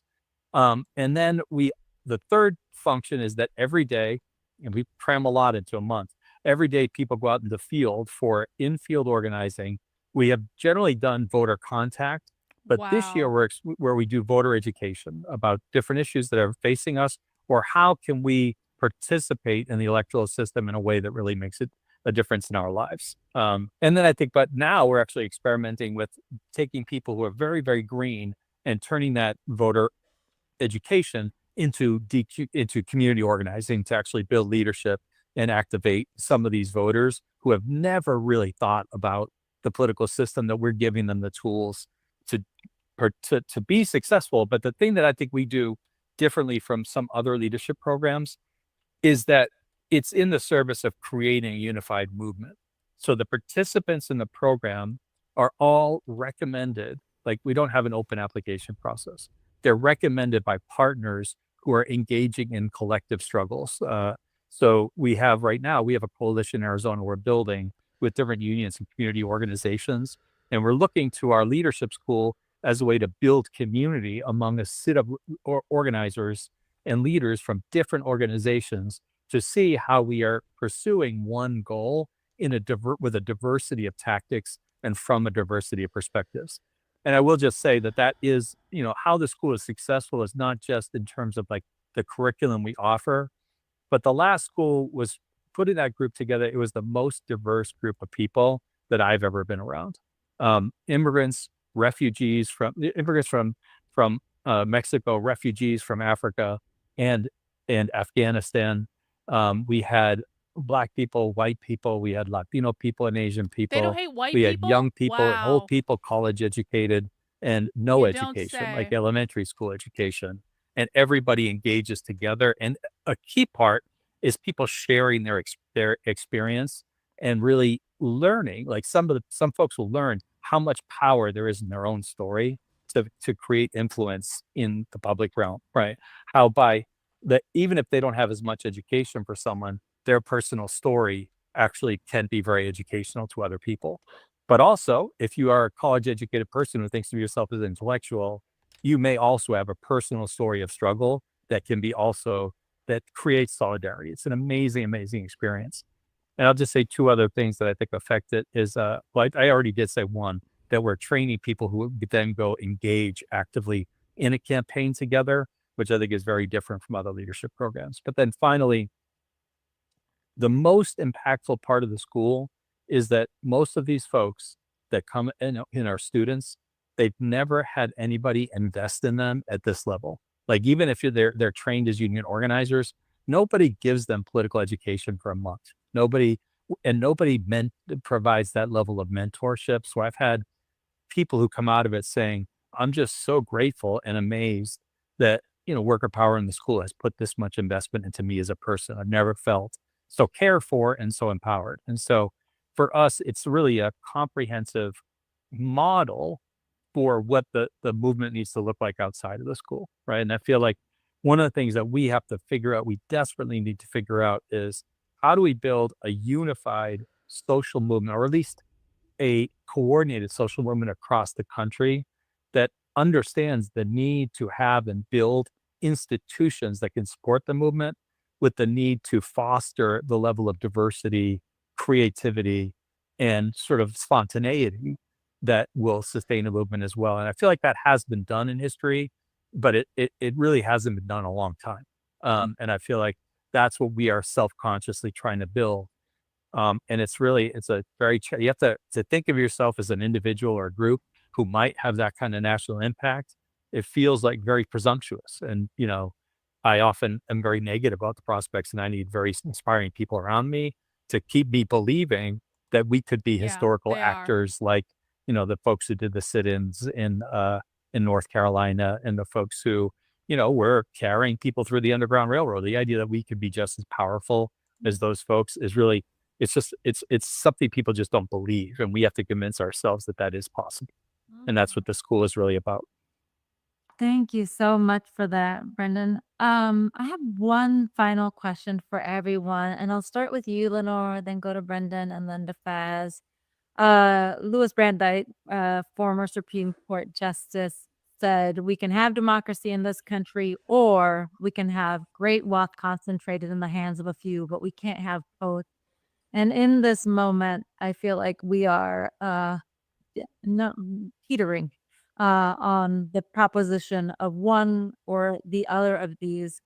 I'm wondering, who is your inspiration for building a democracy that serves working people, and where can folks who are watching today draw their inspiration? Again, I'll start with you, Lenore, then go to Brendan, and I'll close with you, Pat. Yeah, I think it's such a powerful quote, and it really tells us that the only way out is through, meaning we don't get political democracy without economic democracy and without breaking this extreme concentration of wealth that white wealthy households have right now. So I'll just mention a couple. I feel like there's so many examples, but I'll just talk about a few. I've been really inspired over many years by the campaigning done by groups by United for Respect, who've been organizing retail workers at Walmart, at Toys R Us, really calling attention to the harms of shareholder primacy, or the harms of corporations as they organize, because it's so clear to them that this framework disempowers workers and puts pressure on the company to keep wages low, to get rid of the workforce, to go through a bankruptcy process that takes away pensions. It's a workers' organization that represents, majority people of color, in some cases, majority female workplaces, the leadership development that I think workers' organizations are doing, like what Brendan just spoke about, like what I've seen from United for Respect in the past. That type of leadership development, and calling out the structural dynamics of what's happening inside a company, why it's happening, has been really powerful. We talk about sort of shareholder primacy in abstract, but I'll just give one stat, maybe because I'm statistics, I'm an economist, that can be useful in these fights. We think about, okay, maybe about half of us in the country hold any stock, but it's the top 1% of households that hold 50% of all stock across the country. These households are entirely white. The leadership of financial institutions that agitate to raise share prices as fast as possible are almost exclusively white Right. men, right? Oh. So these dynamics of shareholder primacy and corporate power are inherently about the racial and gender gaps that we have in our country. And I find the campaigns that really are the led with this idea in mind really inspirational. And then I'll just mention one other set of examples. So, as Brendan mentioned, pension funds are deeply embedded in this extractive financial system that we have. And that's a choice, right? Pension funds like my own, I'm a state employee in the Commonwealth of Massachusetts. My pension fund has made choices to delegate decision making over where our money goes to asset managers that are really just interested in quickly earning fees and extracting value, right? This is the case both in our unregulated and our more regulated financial markets. But we need to work to change this paradigm, right? Not just pretend that it's some natural law of the economy. It's our money and we're giving it to the BlackRocks of the world, right? So unions like the Chicago Teachers Union and really so many of the organizations that are part of the bargaining for the common good community have made demands to change how pension funds are directing their money and to have a voice in those decisions central to their own bargaining so that their dollars, our dollars as the public sector or as union pension funds can't be used in ways that hurt our community. And I'll just say, we are going to see this unfortunately supercharged. We are moving so quickly, this week alone, so quickly into a financial system that is entirely unregulated, right? We are in a totally different world than we've been in. And we are going to see so much extraction happen. We have to fight back. We have to really organize ourselves and understand it. And I think, movements are built by people seeing each other as part of the same struggle, right? And I think the glimmer of hope for me right now is that, workers, tenants, really, people at universities like myself, all of us, except for a very small white wealthy elite, are under attack, right? And so we have this glimmer of hope that we can recognize how broken our system is, learn from the past, and Fuck. I'm back. Thanks Okay. so much, Lenore. Brendan? Yeah, I mean, I would say that my inspiration, the people that I look to at first base, is a little bit idiosyncratic to me. Like I'm a working class kid that went to very elite universities and really valued intellectual development and knowledge. But aside from organizing in social movements and multi-class solidarity, it's just pernicious, those kinds of education. So the people that I really admire, or I've read a lot about and thought a lot about, are people who maybe consider what folks have called organic intellectuals, folks that are really both intellectuals, like deep philosophers, but also practicing organizers. And so I think that a few people that I would name are some of the more prominent, like Cesar Chavez is also an inspiration from that perspective. Very, very serious thinker in addition to being an amazing organizer. And I think if you think about the Reverend James Wasson, who recently passed away, who is a very, very deep scholar and thinker and architect of nonviolent resistance. James was the trainer of John Lewis, a very, very, I've actually studied with him to a certain extent, an amazing, amazing person. Grace and James Lee Boggs, Grace Lee Boggs and James Boggs, organizers. James Boggs was a writer and a auto worker and an organizer in Detroit. And I guess last one of my favorites is CLR James, a Caribbean intellectual and organizer, or like a cultural critic. These are people that I find that their level of deep engagement with what's happening in the world, with their love for people, their belief in people, their belief in organizing and solidarity, are always an inspiration for me. But that's a particular way that I look at the world, and it's perhaps a little bit, as I said, idiosyncratic enough What for does everybody. whiteness mean? Thanks, Brennan. And I'll end with you, Fast. It's like, maybe I'm just in a bad mood today, but like it really is mind-boggling to me, like some of the things that are said in the chat sometimes. It's like, we can go over the fact whiteness means capitalism, whiteness means capitalism, whiteness means capitalism. They don't hate white people. It's literally a white woman presenting right now. Whiteness means capitalism, whiteness means and as soon as someone mentions the word white, what happens? Oh, so it's all about white people. They hate white people. They hate white people. They hate white people. And it's like all of a sudden, everyone forgets they're not talking about white people. They're not talking about skin color. They're talking about the economic model. They're talking about who owns the power structure. It's the same thing every time. It literally never changes. But people are so fucking teared up to hear anything about the left hating white people that it shoots out of their head the minute that they hear anything related to the word white. It's mind-boggling. It really is. Well, subscribing to everything that was said before me, so I'll just add on to it. A deep area of coverage for more perfect union right now, and it's kind of a top of The mind. desperation of people to we're get at the anything to cusp conform to of their the story, power man. of big tech exploding in a major way. On a daily basis, there are data centers being constructed at scale and moving very fast. I mean, to watch them build data centers makes you feel like, could we not do the same thing for affordable housing in this country? Right? The level of quick permitting and construction is amazing. And we are on the ground often talking to residents in, like, I think of Memphis, Tennessee, fighting against XAI and the pollution of their communities that they're going to experience there. There's a woman in rural Georgia who stood up against a Meta facility there, and against great power. Well, it said, "Hey, my water doesn't even work in my house anymore. It's all you've taken my home, and I can't even drink the water out of my faucets anymore. This is crazy." And those people are speaking out, and it's amazing. And those are the types of people, to my mind, are heroes. They're willing to say something against great power, and at great risk to themselves.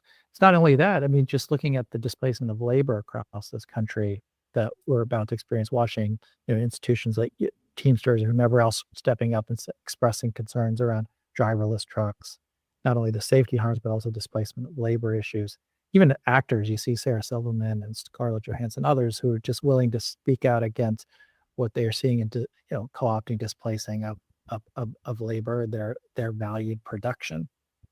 I'm hoping that those voices now will metastasize. No, it literally even more wasn't, bro. Shut in the the fuck up. days and weeks to come, because the pace that you see, the desires White for people greater creating and greater communism is about economic the control, stupidest thing in someone my said view yet at in the least, we're at chat. an inflection point of society in which we have largely had, we used to believe that if a company came into a town, there was a compact and a contract that if you built your factory here in this place, workers would get to work and have a decent job. Consumers would benefit from it, and it would be kind of a mutually beneficial scenario. We existed under this kind of construct for the hundreds and hundreds of years here in America, and we're now at an inflection point where it is very possible that right next door, big facility will be built.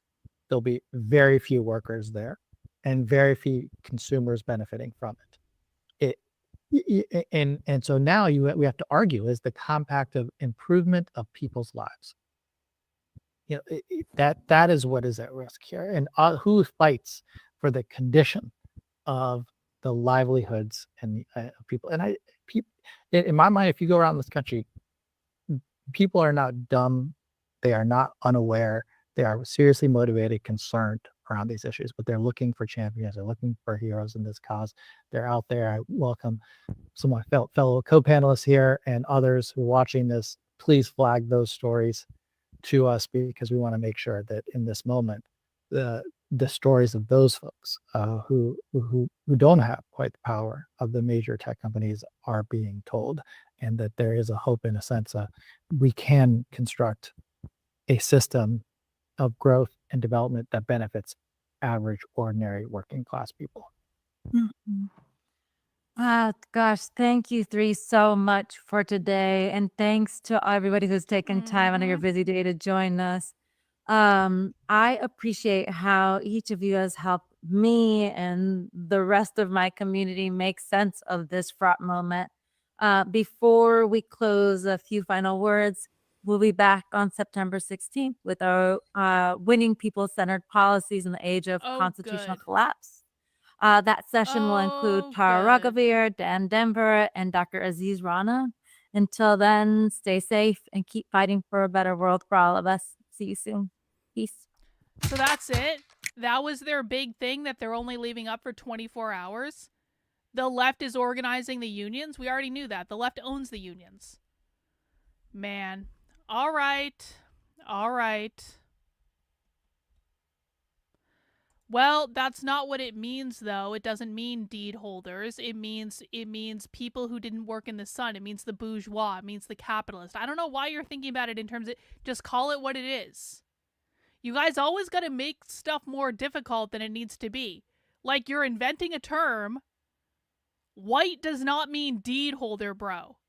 Deed holder is but one of the ways people can engage in whiteness. So you're really limiting yourself by making up your own definitions when you could just listen to the definition I'm literally giving you on a silver platter. I don't know why we have to make this so difficult, but okay. But okay. Aziz is that Boston College law professor that we've seen so many times. All right, well, that was a little bit boring. That was a little bit lackluster. I'm obviously in a pissy mood. I don't really have anything else to say about this. There wasn't anything groundbreaking in that webinar. I think, again, the most surprising thing is they're only leaving that online for 24 hours. So I don't know why they're being so secretive about it. But we watched it anyway. And that's what we do. And you know what? That's all we have, really. So I'm going to go and take a break, guys. We do have another show coming up tonight at 9 p.m. where we'll be talking about megalithic structures in America. It's going to be pretty cool. It has nothing to do with socialism or anything. You can come back to the channel at 9 p.m. today and watch that. Otherwise, I'm going to go do some work, and I'm going to chill out, and I'm going to go write a book and do other stuff because that makes me feel way more productive than this did. I'll tell you that right now. All right, guys, that is all we have for today. I will be back in a couple hours to talk about spirituality. We will be back tomorrow at 5 p.m.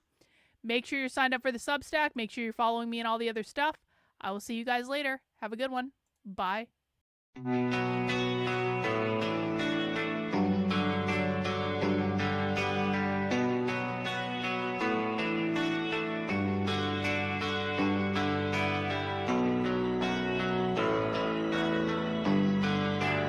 How are you feeling?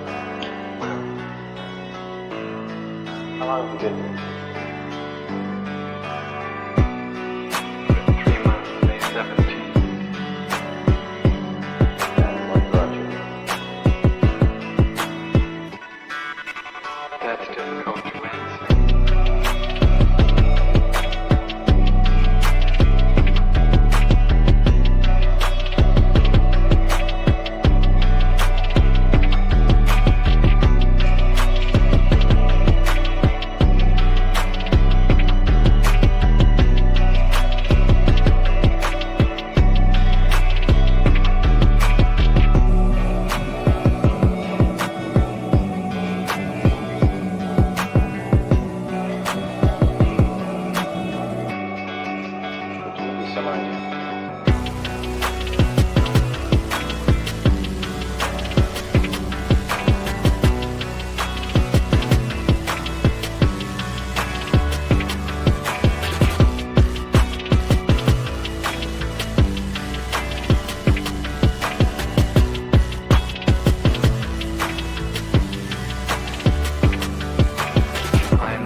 is influencing my thinking and consequently my action. What is it you're trying to do with your life? Play the piano for people. I'm not clear. How is it that playing the piano for people has eventually resulted in your being here in the hospital?